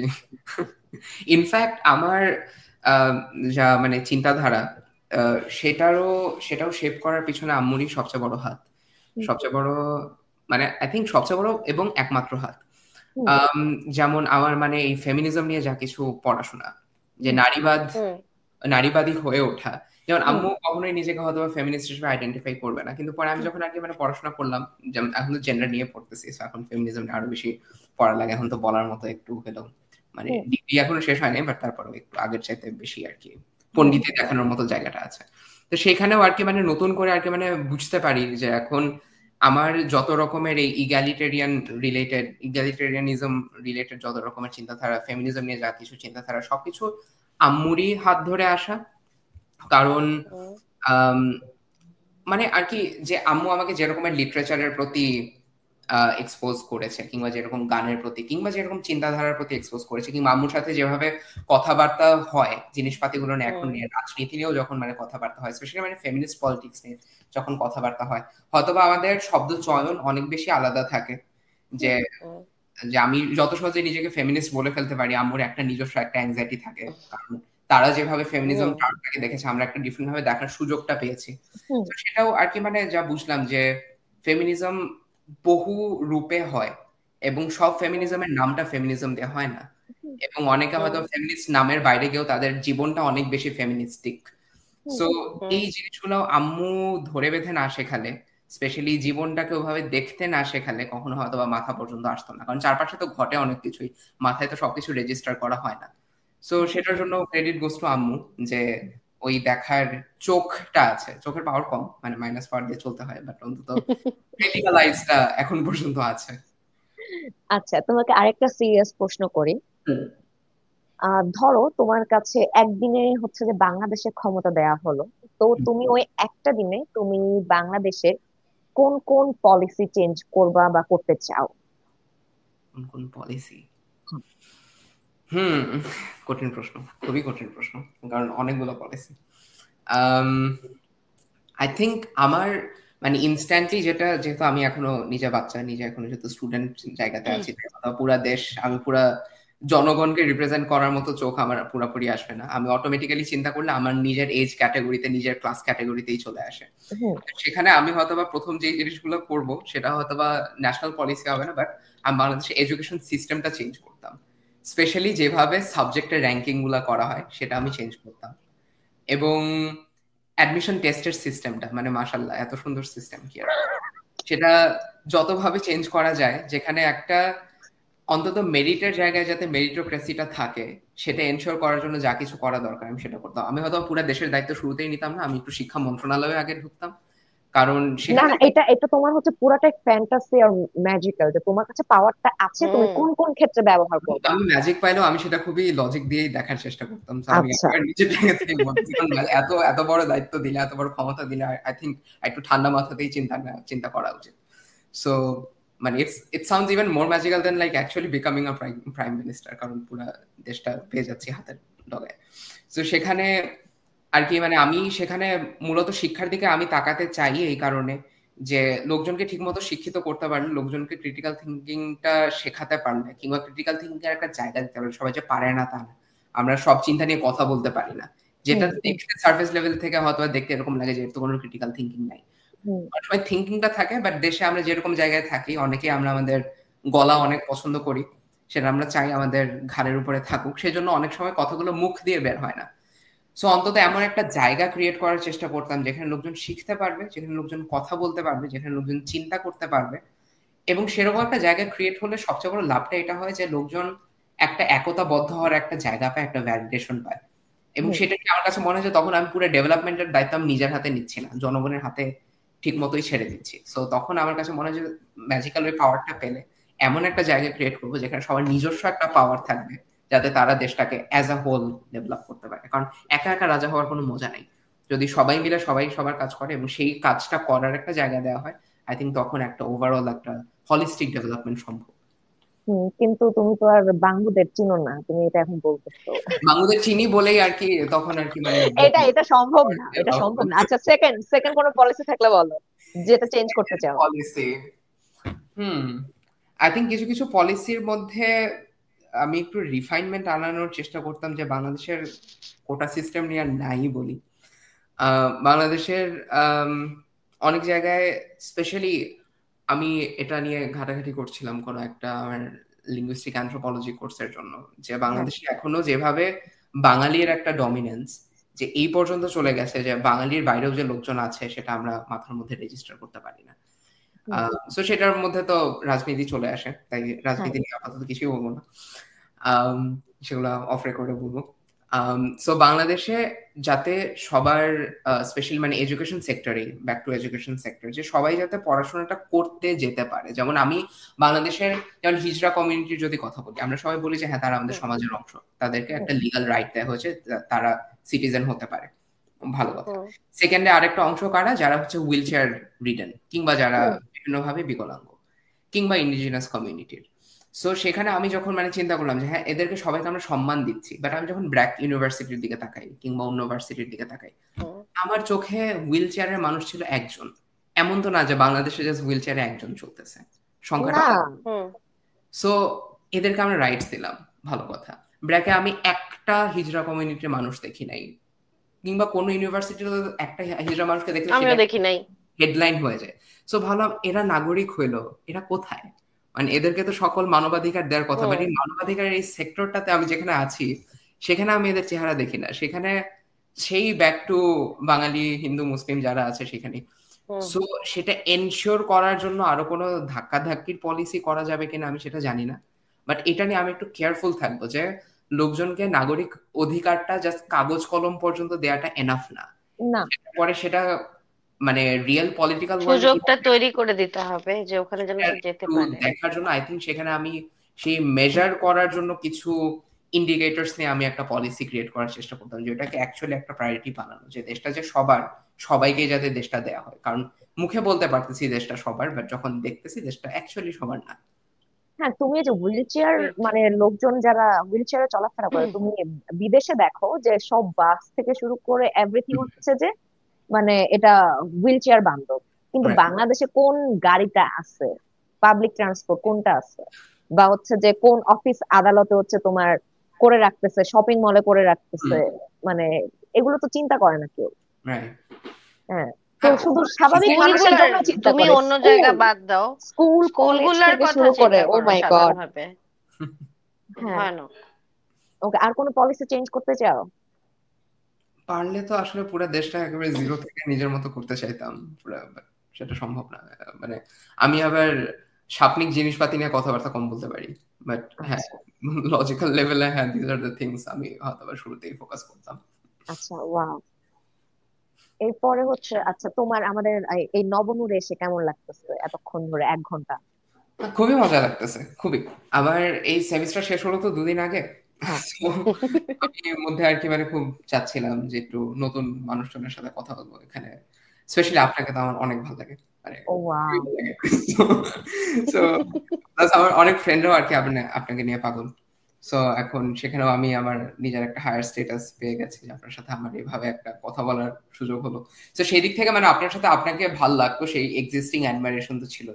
এখন কথা বলার একটু বেশি ভালো লাগতেছে, দেখলাম যে না আসলে মানে কথা বলার পরেও ভালো লাগতেছে, and that is an even bigger thing. Content তো ওয়াও, রিভাইসড একটা জিনিস হয়, হ্যাঁ সেখানে ভালো লাগা খুবই সহজ, কারণ খুবই প্রেজেন্টেবল করেই প্রেজেন্ট করা হয়। বাট এই মুহূর্তেও আর কি মানে যা দেখতেছি বেশ ভালো, কথাবার্তা বলে শান্তি লাগতেছে। আর thank you so much. Thank you, আপনার সাথে হয়তো প্রপারলি সেভাবে উনার প্রতি যেই অ্যাডমাইরেশন থেকে কথা বলতেছি আমার কাছে হয়তো সেই ডেটা সেটটা নাই, বাট আমি শিওর যে আপনার সাথে আমার ভাইবস ম্যাচ করবে। So please keep in touch. হ্যাঁ, আমরা হ্যাঁ তো হচ্ছে যে অবশ্যই। যে আমরা তো একটু ভাইবটা ম্যাচ করানোর জন্য, যে আমাদের ভাইব ম্যাচ করে এরকম লোকজন কারা কারা, দল একটু ভারী করি। আমি আজকে সারাদিনে এত অসুস্থ আর শীতার্ত সব মিলে আমি মানে কালকে ঢাকার বাইরে গেছিলাম, আসার পর থেকে এখনো উঠে দাঁড়াতে পারিনি, সত্যি কথা, অবস্থা খুব খারাপ, তো কথাও বলতে পারছি না বেশি। হ্যাঁ, ও হচ্ছে ফিল্ড ট্রিপে গেছিল ওর একাডেমিক লাইফের কাজেই। একটা কোর্স ওয়ার্কে। হ্যাঁ, একটা ও কোর্স মাই ওয়ার্কে। গড, খবর তো হয়ে ও গেছে নাকি ঠ্যাঙে রাস্তায়, ব্যথা এত পাইছে। ঠান্ডা। আমি আমি খুব বাজে ভাবে ঠ্যাঙে ব্যথা পাইছি, খুবই বাজে ভাবে। হ্যাঁ আমি জানি না। হ্যাঁ, আমরা তোমার সুস্থতা কামনা করছি। হ্যাঁ প্লিজ আমার জন্য বেশি বেশি করে একটু সুস্থতা কামনা করো তোমরা। আচ্ছা হয়ে যান। আচ্ছা, তোমাকে আরেকটা কোয়েশ্চেন করি, সেটা হচ্ছে ভবিষ্যতে যদি তুমি বিয়ে করো, তো তোমার লাইফ পার্টনারের কি কি গুণাবলী থাকা উচিত, বা হচ্ছে যে কোন কোন দিক তুমি চাও আচ্ছা, সে ভালো থাকবে? আম, আমার কলেজে থাকতে আমার একটা লিস্ট করা ছিল যে আমি আমার লাইফ পার্টনারের মধ্যে কি কি চাই, কারণ আমি সবকিছু এখানেও গুছানো দেখছো। একেবারে এবং সেটা খুব বেশি একটা পাল্টায় নাই, টু বি অনেস্ট, তাই আর কি জাস্ট তথ্যটা সাইড নোট হিসেবে দিয়ে রাখলাম। আমার হ্যাঁ, ক্ষেত্রে যেই জিনিসগুলোতে আমি একেবারে ছাড় দিতে পারবো না, সেটা হচ্ছে আমি যদি দেখি যে আমার পার্টনারের জন্য আমার একটা ডিসকাউন্ট থেরাপিস্ট হওয়া লাগতেছে, কিংবা আচ্ছা, ডিসকাউন্ট একটা এন্টারটেইনার হওয়া লাগতেছে, that is something I can't. হুম, আমি মেন্টাল হেলথের ক্ষেত্রে যেগুলো দেখি যে আমি সেখানে একটা সাপোর্ট করার মতো একটা মানুষ হিসেবে থাকতে পারি, কিন্তু অনেক ক্ষেত্রে এরকম হয় যে my partner is my medicine, কিংবা একটু কোন ফায়ার কোন শুনলেই মেন্টাল হেলথ ঠিক হয়ে যাবে, এরকমের ফালতু কথা আমার চূড়ান্ত পর্যায়ে বিরক্ত লাগে। সো আমার কাছে লাগে যে সাপোর্ট সিস্টেম হিসেবে আই ক্যান স্টে দেয়ার, কিন্তু কেউ যদি আমাকে মেডিসিন হিসেবে দেখে আমি সেটা ওই রকমের ফ্যান্টাসি আমি নিতে পারবো না। এটা একটা। দ্বিতীয়ত আমি চাই যে তার নিজস্ব একটা জগৎ থাকবে, তার নিজের মতো স্বপ্ন থাকবে, তার নিজের গ্রো করার একটা আলাদা একটা, মানে আমরা দুইজন মিলে একই সৌরজগতে থাকতে পারি, বাট একই জগতে না, একটু গ্রহটা আলাদা হলে ভালো। সো সেখানে পাশাপাশি কোএক্সিস্ট করা যায়, সেখানেও একজন আরেকজনকে ওই সাপোর্ট করার ওই জায়গাটা থাকবে। সো আমি চাই যে একেবারে মানে একটা 100% একটা স্বয়ং সম্পূর্ণ মানুষ হবে, যেটা অনেক ক্ষেত্রে আমি পেতাম না, স্পেশালি আমার কলেজ যে মানে প্রথম দিকে যেসব প্রেম করতাম সেগুলোর মধ্যে পাইনি। আর যেটা চাই যে নিজের স্পেসটা বোঝা এবং অন্যের স্পেসটা বোঝা, অন্যের হুম, স্পেসটাকে সম্মান করা, যে আমি ব্যস্ত থাকলে আমি যখন ব্যস্ত আছি সেখানে আমি জানায় ব্যস্ত থাকতে পারবো না যে আমি এখন ব্যস্ত আছি, হ্যাঁ সেটুকু হুম, জানাতে গেলে আমার যে কাজের ফ্লোটা নষ্ট হয়ে যায়। এই ল্যাঙ্গুয়েজটা যে বুঝবে, আমার সেরকম মানুষ অনেক ভালো লাগে। কিংবা আরেকটা যেটা সবচেয়ে বড় জিনিস, যে নিজের জীবনের ওই যে গোল থাকার ব্যাপারটা, যে সেটা নিয়ে কাজ করতে থাকাটা, যে স্বপ্ন দেখা, স্বপ্ন পর্যন্ত, স্বপ্ন নিয়ে কাজ করা, স্বপ্নের কাজ পর্যন্ত। তাই যারা স্বপ্নও দেখে এবং দিনের বেলা স্বপ্ন থেকে উঠে কাজ করে, তাদের প্রতি আমার একটা অ্যাডমাইরেশন থাকে, এবং আমি আমার পার্টনারের মধ্যে সেই অ্যাডমায়ার করার মতো কোয়ালিটিটা চাই হুম, যে করবে। আরেকটা যেটা অনেক বড়, একটু শ্যালো, কিন্তু এটা আমার জন্য অনেক বেশি ম্যাটার করে, যে যারা খুব সোজা সাপটা ভাষায় কমিউনিকেট করতে পারে। আমি হুম, বাংলা বুঝি, ইংলিশ বুঝি, এই দুইটা ভাষা আমি খুব ভালো মতো বুঝি, আমি মনের ভাষা বুঝি না। তো কেউ যদি আমাকে ওইটা ট্রান্সলেট করতে দেয়, ওইটা বুঝতে দেয়, আমি সেটা পারবো না। তাই যারা গুছায় লেখে কিংবা গুছায় কথা বলে, কারণ আমিও একই জিনিসই করার চেষ্টা করি, যে আমি যেভাবে কথা বলি আমি সেভাবে লিখি, অন্তত মানে বলতে গেলে আমি সবকিছু বুঝায় বলতে পারবো যে হ্যাঁ এটার কারণে এটা হচ্ছে, ওটার কারণে ওটা হচ্ছে। তো এই ল্যাঙ্গুয়েজটার সাথে যে কিপ আপ করতে পারবে, তার সাথে আমার একটা হচ্ছে। কেউ যদি বলে যে আরে বুঝে নাও, সবকিছু কি বলে দেওয়া যায় নাকি, যদি বলে দেওয়া না যায় তাহলে there is a high chance যে ওই প্রেম আমার টিকবে না। So I think main criteria আমার জন্য এগুলোই। ভাই আচ্ছা, এটা মোটেও শ্যালো না। আমি বলি এটা খুবই এই নর্মাল। স্ট্রেইট ফরওয়ার্ড না হলে আমি তোমার মনের কথা কই থেকে বুঝবো? এটার কি কোনো ল্যাঙ্গুয়েজটা কোথাতে বাইর হয় আমাকে বলো, কোন এক্সপ্রেশন দিয়ে বাইর হয়? ইফ ইউ ডোন্ট টক, হুম। না, এটা অথবা সম্ভবই অথবা না, আমি অথবা এটা এটাও পারি করার না। না, অথবা এটা করার সম্বন্ধে সাইন ল্যাঙ্গুয়েজে বলবো, দরকার হলে আমি সাইন ল্যাঙ্গুয়েজ শিখতে পারবো। এক্স্যাক্টলি, হ্যাঁ, হ্যাঁ, ওইটাই। বাট বলতে হবে কোনো না কোনো ভাবে। কোনো না কোনো ওয়েতে তোমাকে প্রকাশ করতে হবে, মনের ভিতরে রাখা যাবে না। ভাই আমার এক একটা এক্স যে হচ্ছে মনের ভিতরে চাইপা সব রাখা দিত, কি ও টোনা মাই ব্যাক গড, করতে আমি এটা জানিও না। যে কত বড় স্ট্রাগল, অনেক বড় একটা স্ট্রাগল। এবং আমি ঘুরায় পেঁচায় বললে না মাথায়ও ঢুকাইতে পারি না। আমাকে যে কোনো কিছু একটু বুঝায় ব্যাখ্যা করে বলতে থাকো, বা আমি হ্যাঁ নিজেও এইভাবেই কথা বলি, যে একটু বললে একটু বেশিক্ষণ বলি, যেটা বিরক্তিকর। হ্যাঁ। কিন্তু তাও আমার এইটা না হলে হবে না ভাই, এটা হুম, খুব কঠিন। হুম, আচ্ছা, এটা নিয়েই তোমাকে একটু জিজ্ঞেস করি। হ্যাঁ, তো তোমার লাইফে তো আগে অনেক ধরনের পার্টনারশিপ ছিল, যেটা তুমি বললা। হুম। তো তুমি তোমাকে যদি অ্যাজ আ পার্টনার, মানে 0 থেকে 10-এ একটু রেটিং দাও, কেমন, কি মনে হয় তুমি কেমন অ্যাজ আম, পার্টনার?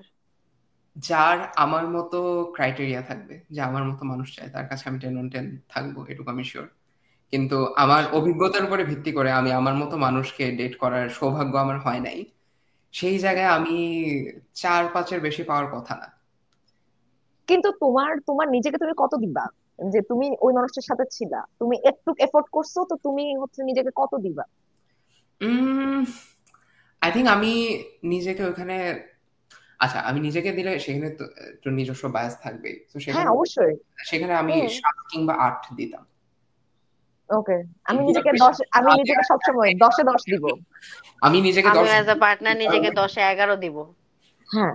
Wow, very nice. আমার ক্ষেত্রে নাম্বার না দেওয়ার কারণটা এটা যে যেহেতু মানে প্রিভিয়াস এক্সপিরিয়েন্স থেকে কথা বলছি, সেখানে আমি কিছু ক্ষেত্রে আমি একটা থিওরিতে বিশ্বাসী ছিলাম, বিশ্বাসী হওয়া উচিত হয় নাই, দ্যাটস মাই ফল্ট, যে মানুষ পাল্টায় কিংবা মানুষকে মানে ওই রিলেশনশিপের মধ্যে একটু গড়ে নেওয়া যায়, একটু ফিক্স করা যায়।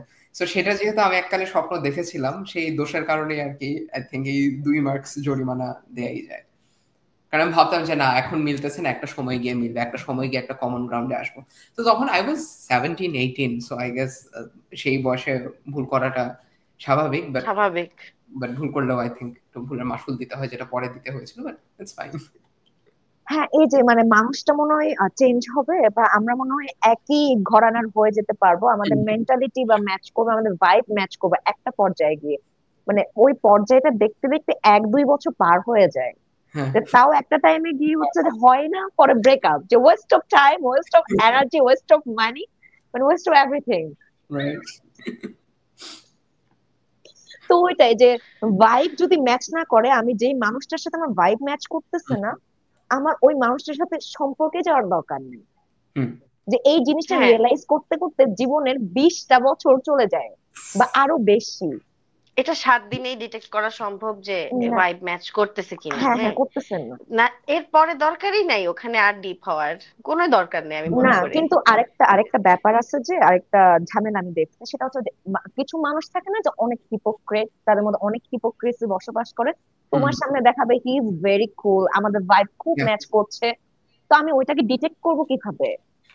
হুম। ওইটাও করা যায় এখন, জানো, ওইটাও করা যায়। তুমি দিন শেষে একটা তেল তেলা লুকানো হাসি দেখতে পাবা, ওটা যে আমি ভিতরে বুঝি না। ভিতরে একটা ছ্যাচরা ক্যারেক্টার। এটা না বোঝা যায়, যদি কেউ ছ্যাচরা হয়, ইনার ছ্যাচরা কোনো না কোনো ভাবে বের হবেই। আচ্ছা, ওকে, কিন্তু ওটা বুঝতে বুঝতে দেরি হয়ে যায় আর কি। আচ্ছা। হ্যাঁ। এরপর তোমাকে মানে কিছু খাবার দাবার নিয়ে কিছু প্রশ্ন করি, ও। যে হ্যাঁ। তোমাদের তোমাদের বলতেছে কেন, তোমার, হ্যাঁ তোমার হচ্ছে পছন্দের খাবার কি কি, সেটা চা হতে পারে, কফি হতে পারে, বা যে কোনো ডিশ হতে পারে, ডেজার্ট হতে পারে, এনিথিং। আহ, আমি অনেক বেশি চা খাই, অনেক। এবং আহ, আমার চায়ের আস্ত কালেকশন আছে, আমি ফ্লেভার টি খাই আর কি। আমি দেশ থেকে আসার সময় আমার মনে হয় 8টা ফ্লেভারের চা নিয়ে আসছি, 2টা আনছি সিলেট থেকে, 2টা টার্কি থেকে, একটা ইন্ডিয়া থেকে। সেভাবে আমি চা কালেক্ট করি, খাই, প্রচুর ভালো লাগে। সেটা আমার মানে দৈনন্দিন নিঃশ্বাসের অংশ। সেটার বাইরে খেতে ভালো লাগে, আমার বিএফসির চিকেন অনেক ভালো লাগে। আমি এখানে আসার পর সবচেয়ে বেশি মনে হয় ওটাই মিস করছি। তুমি কি জলেবি খাইছো ওখানে? না। জলেবি। জলেবির জলেবির চিকেনটা খেয়ে দেখো, খুব মজা। I'll note it down. Wait. So ওটার পরে আর খাবার নিয়ে আমার আসলে আমার ডেজার্ট অনেক বেশি ভালো লাগে, বাট ডেজার্টের মধ্যে আমার চিজ কেক এবং লাভা কেক, এই 2টা জিনিস অনেক বেশি ভালো লাগে। আর ওটার বাইরে এখন যেহেতু ডায়েট করছি, এখন একটু ফিটনেসের মধ্যে আছি। আমি আমেরিকাতে আসার পর আমি প্রায় 8-9 কেজি কমালাম। সো আমি এখন খাবার নিয়ে খুবই দুশ্চিন্তা এবং চিন্তার মাঝামাঝি কোনো একটা জায়গায় থাকি। সো সেখানে আর কি আমার এক রকমের এখন প্রেফারেন্স চেঞ্জ হচ্ছে। আমার খাবারের আই থিঙ্ক আমি খাবারের কমফোর্ট জোনের বাইরেও খুব বেশি এক্সপ্লোর করার দিকে একটু বেশি মনোযোগ দিই, বাট ইন জেনারেল যেটার মধ্যে চিকেন থাকে সেটার প্রতি আমার আলাদা একটা ভালোবাসা থাকে। ওয়াও। এই তুমি কি বেকড চিজ কেক পছন্দ করো না নো বেক চিজ কেক? দুইটি দুইটি। কেন, না আপনি চিজ কিছু কেক বলেন? হইলেই হয়েছে। না ও খুব আমি ভালো কেক নো বেক বানায়। চিজ কেক পছন্দ করি আসলে। আচ্ছা। কারণ জানি চিজ কেক বেক করলে আমার মনে হয় ক্রিমিনেসটা চলে যাচ্ছে, স্যাড হতে হুম থাকি হুম। আমি। হ্যাঁ, এরপর? এরপর আর এখন নিজের রান্নার ফ্রাইড রাইস ভালো লাগে, নিজে যেভাবে মুরগি রান্না করি সেটাও ভালো লাগে। আমি আমার ফ্রাইড রাইস একটু চাইনিজ এবং স্প্যানিশ জিনিসপাতি মিশায় করার চেষ্টা করি, সো খাইতে আর একটু বেশি ডিফারেন্ট লাগে। মজা লাগে কিনা সেটা ডিবেটেবল, বাট ডিফারেন্ট লাগে। আচ্ছা। আর ফিউশন শুনে বোঝা যাচ্ছে ও একটা নুব কুক। আর হচ্ছে আর বাট কি হি ইজ ট্রাইং। আর হচ্ছে হ্যাঁ আর কি উম আহ, পোলাও, বিরিয়ানি, তেহারি। না, পোলাও বিরিয়ানি তেহারি আমার খুব বেশি মানে ভাত। খিচুড়ি ভাল লাগে। আম্মুর রান্না করার খিচুড়িটা অনেক বেশি ভাল লাগে, বাট সেটা একটা different just category all together. যে মায়ের হুম রান্না তো একটা আলাদা ক্যাটাগরি। Hmm hmm. বাট হ্যাঁ, মানে পোলাও বিরিয়ানি তেহারি ইন জেনারেল আমার অত বেশি একটা মাথা ব্যথা নাই। সবজি খাও তুমি হ্যাঁ। পছন্দ করে একদম, হুম হুম। আই লাভ সবজি। নাকি আমার শুধু চিকেন সবজি খাও? মাছ অনেক ভালো লাগে, চিকেন সবচেয়ে বেশি খাই, বাট সবজিও আমার ভালো লাগে। সবজি আমার মানে চিকেন দিয়ে বানাই সবজি, so that's that. But in জেনারেলও আমার সবজি মানে স্টিম করে খাইতে অনেক বেশি ভালো লাগে, কিংবা ইদানিং এয়ার ফ্রাই করেও খাওয়া শুরু করছি, অনেক ভালো লাগে আমার। আচ্ছা আচ্ছা, তাহলে নেক্সট কোয়েশ্চনে যাই। তোমার ফেভারিট কুক কে, তোমার মা ছাড়া, মানে যার রান্না তোমার বারবার খাইতে ইচ্ছে করো, তোমার আশেপাশে আত্মীয় ও স্বজন বা ইজিলি বন্ধু বান্ধব? রেসা তামিন প্রিয়া আপু, সে অনেক ভালো রান্না করে, অনেক। এবং ওয়াও। তার রান্না, এবং মানে আমার এখানে কপাল ভালো যে আমি এখানে আসার পর আমার রুমমেট, মানে রুমমেট নিয়ে কারো কপাল এত বেশি ইউজুয়ালি ভালো হয় না, স্পেশালি যারা ইন্টারন্যাশনাল স্টুডেন্ট, যারা মানে বাংলাদেশ থেকে এখানে আসে, তাদের কপাল খুবই হিট অর মিস মার্কা অবস্থায় থাকে। সো প্রিয়া আপু আর কি মানে মাঝে মাঝে রান্না করে। আমার প্রথম 7 দিনের রান্না তো সেই করেছিল আমার এখানে আসার পর, কারণ আমি কিচ্ছু পারি না। সো তার রান্না আমার অনেক বেশি ভালো লাগে, মানে এমনিতে ওই কৃতজ্ঞতার জায়গার বাইরেও আর কি তার রান্না খেতেও মজা লাগে আমার প্রচুর। হুম। So, এর আর বাংলাদেশে? বাংলাদেশে আমার খালাতো বোন প্রীতি আপু, প্রীতি আপু অনেক ভালো রান্না করে। So, আমার মুরগি যত জায়গায় যা কিছু খেয়েছে, আই থিঙ্ক প্রীতি আপু যেভাবে তরকারি রান্না করে সেরকম মুরগি আসলে আর হয় না।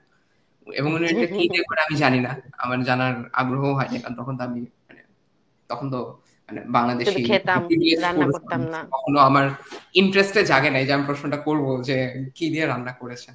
বাট একটা জিনিসের মধ্যে মধ্যে মনে হয় যে না, এখন ইনগ্রেডিয়েন্টস গুলো জানলে হয়তো বা চেষ্টা করলেও করতে পারি। দেন এগেইন প্রিমিয়াম লেভেল পর্যন্ত যাইতে পারবো না, তাই হয়তো একটু নিজের অকাতের ভিতরেও থাকবো। সো ইটস একটু ডিলেমা আছে ওখানে, বাট হ্যাঁ প্রিয়াপুর রান্না অসাধারণ।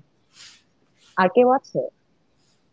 আর কেউ না, মনে হয় না আর কেউ আছে, কারণ আমি খাবারের টেস্ট নিয়ে একটু বেশি নিটপিকি। তো যারটা আচ্ছা মজা লাগে আমি শুধু তাদেরটাই মজা বলি। সো আচ্ছা আচ্ছা তাই তালিকাটাও একটু ছোট। আচ্ছা। তোমার যেহেতু বাংলাদেশ বা অন্যান্য, বাংলাদেশের অন্যান্য জেলায় অনেকদিন থাকা হয়েছে, তো তোমার মানে এরকম কোনো পছন্দের রেস্টুরেন্ট বা টং দোকান বা রাস্তার হোটেল বা যে কোনো কিছু, অথবা এখন বর্তমানে 4 মাস ধরে ফ্লোরিডায় আছো, তোমার কি হুম। এরকম কোনো রেস্টুরেন্ট বা ক্যাফে মানে ভাল লাগে, যেটা তুমি হচ্ছে রেকমেন্ড করবা অন্য কাউকে খাওয়ার জন্য?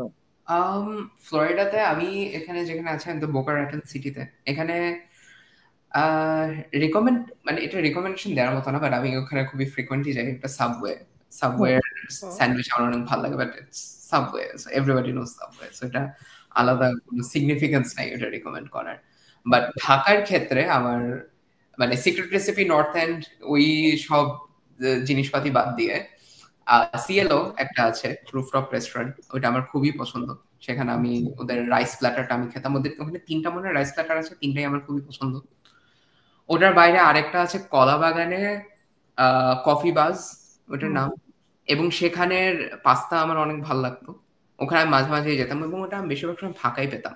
আই থিঙ্ক সেই আচ্ছা। কারণে আর একটু বেশি ভালো লাগতো, কারণ আমার খুব বেশি মানুষজন চারপাশে ওইভাবে পছন্দ হয় না।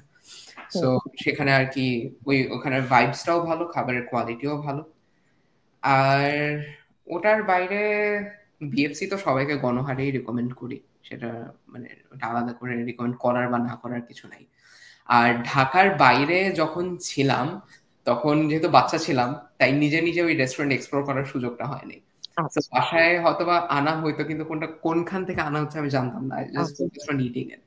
হুম হুম হুম হুম। হয়তোবা দেশের বাইরের ওই প্রান্তের প্রান্তের যা কিছু আছে সবকিছু অনেক জায়গায় খাওয়া হয়েছে, বাট আমি বলতে পারবো না যে আসলে কোনটা খেয়েছি পরে। তবে যদি টার্কিতে গিয়েছিলাম 2023-এ, টার্কির আচ্ছা মধ্যে আমি তখন আর কি মানে একটু স্বাধীনভাবে এক্সপ্লোর করার সুযোগ পেয়েছিলাম। সেখানে টার্কিশ বেশ কিছু খাবার মানে কুনাফা, কুনাফা ইজ নট টার্কিশ খাবার, এটা সিরিয়ান, টার্কিশরা চুরি করে নিয়েছে। তো কুনাফা কিংবা বাকলাভা কিংবা ওদের হ্যাঁ একটা ফুড চেইন আছে ওটার নাম মাদো। মাদোতে আচ্ছা যা কিছু পাওয়া যায় সবকিছু ভালো লাগে, তাই কেউ যদি কোনো কালে টার্কি কিংবা ইস্তাম্বুলে যান স্পেসিফিক্যালি মাদো ফুড চেইনটাতে ডেফিনেটলি যাবেন।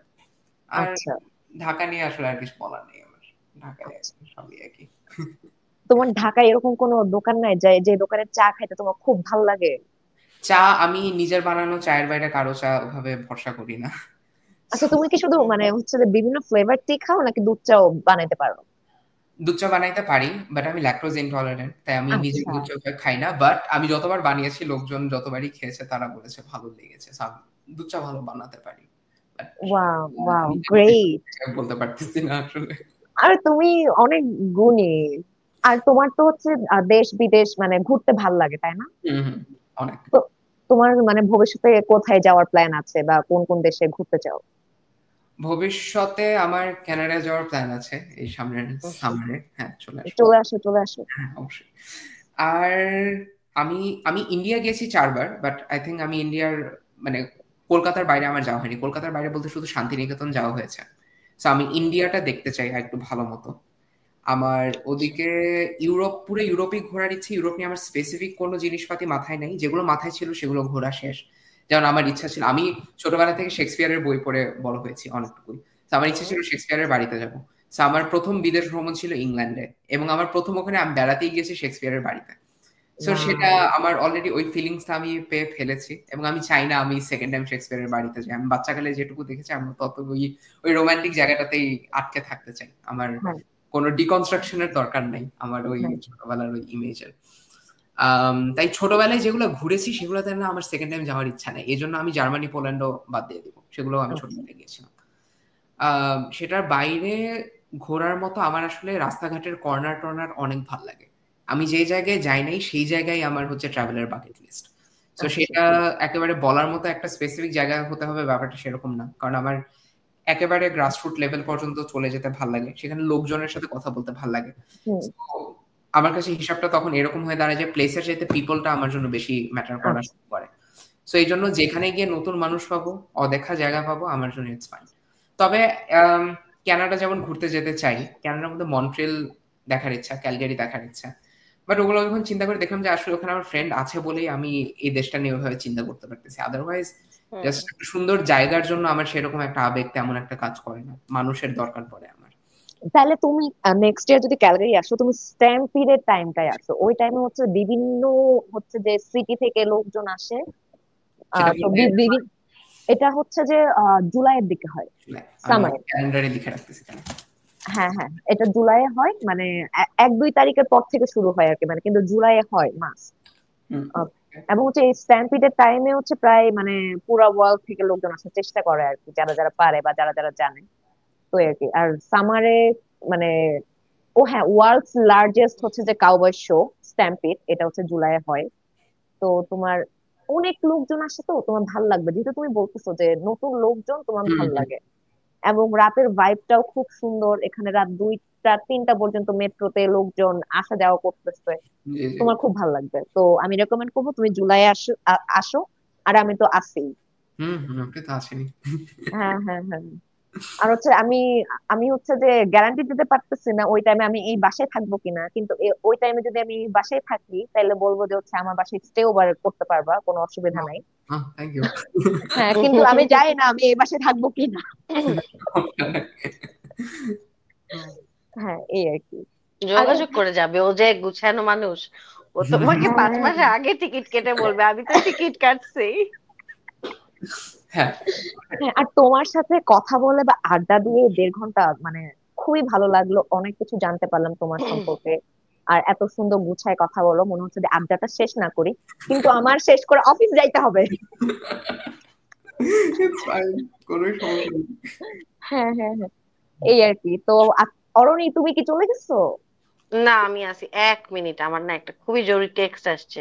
আচ্ছা আচ্ছা, কোনো অসুবিধা নেই। হ্যাঁ, আর তুমি যে বললা ছোটবেলায় হচ্ছে তুমি জার্মানি বা হচ্ছে ইংল্যান্ড গেছো, ওইটা কি তোমার ফ্যামিলি ট্যুর ছিল নাকি তুমি একলা গেছো? ইংল্যান্ড এবং স্কটল্যান্ডে ফ্যামিলি ট্যুর ছিল। জার্মানি এবং আচ্ছা। পোল্যান্ডে আমি হচ্ছে একটা ফুল ফান্ডেড কনফারেন্সে গিয়েছিলাম। ওটা আমি হ্যাঁ। জার্মান এম্বাসি থেকে সিলেক্টেড হয়েছিলাম। আমি এসএসসি শেষ করে আর কি জার্মান এম্বাসি থেকে 5 জনকে সিলেক্ট করেছিল। সো আমি একটা ইন্টারন্যাশনাল ক্রিমিনাল কোর্টের মুড কোর্ট কম্পিটিশনে গিয়েছিলাম ওখানে বাংলাদেশকে রিপ্রেজেন্ট করতে। সো সেটা আমার কম্পিটিশন ছিল বেসিক্যালি। আচ্ছা আচ্ছা। এই তুমি কি ডিসকর্ড চালাও? না,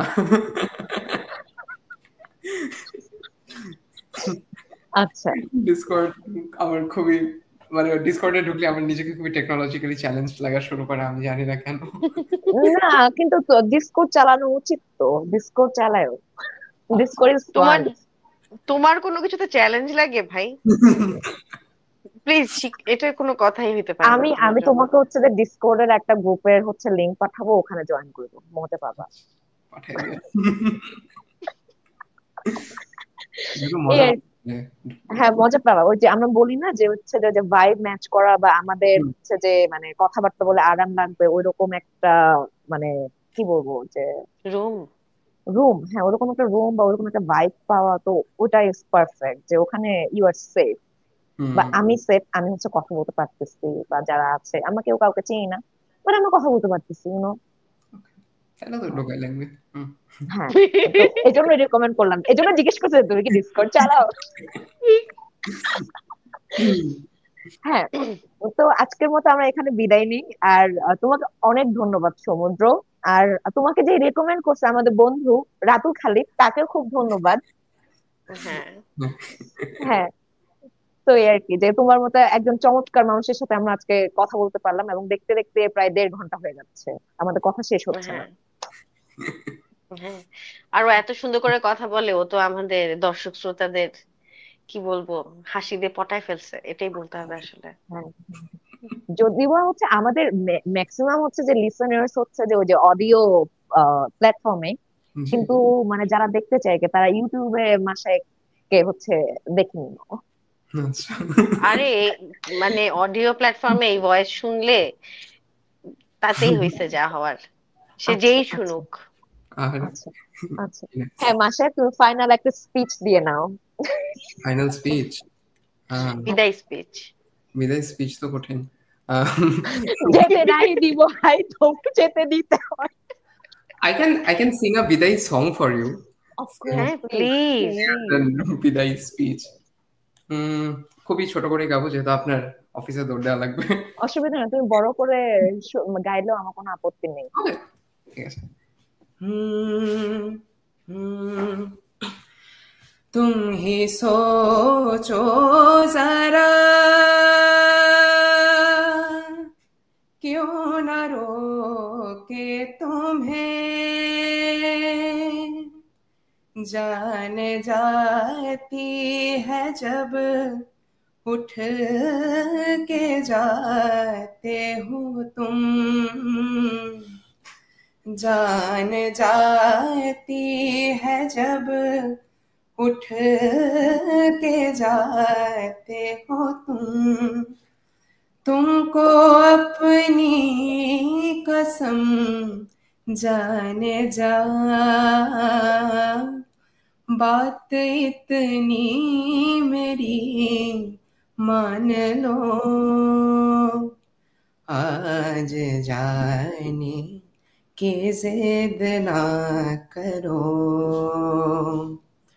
यूं ही पहलू में बैठे रहो,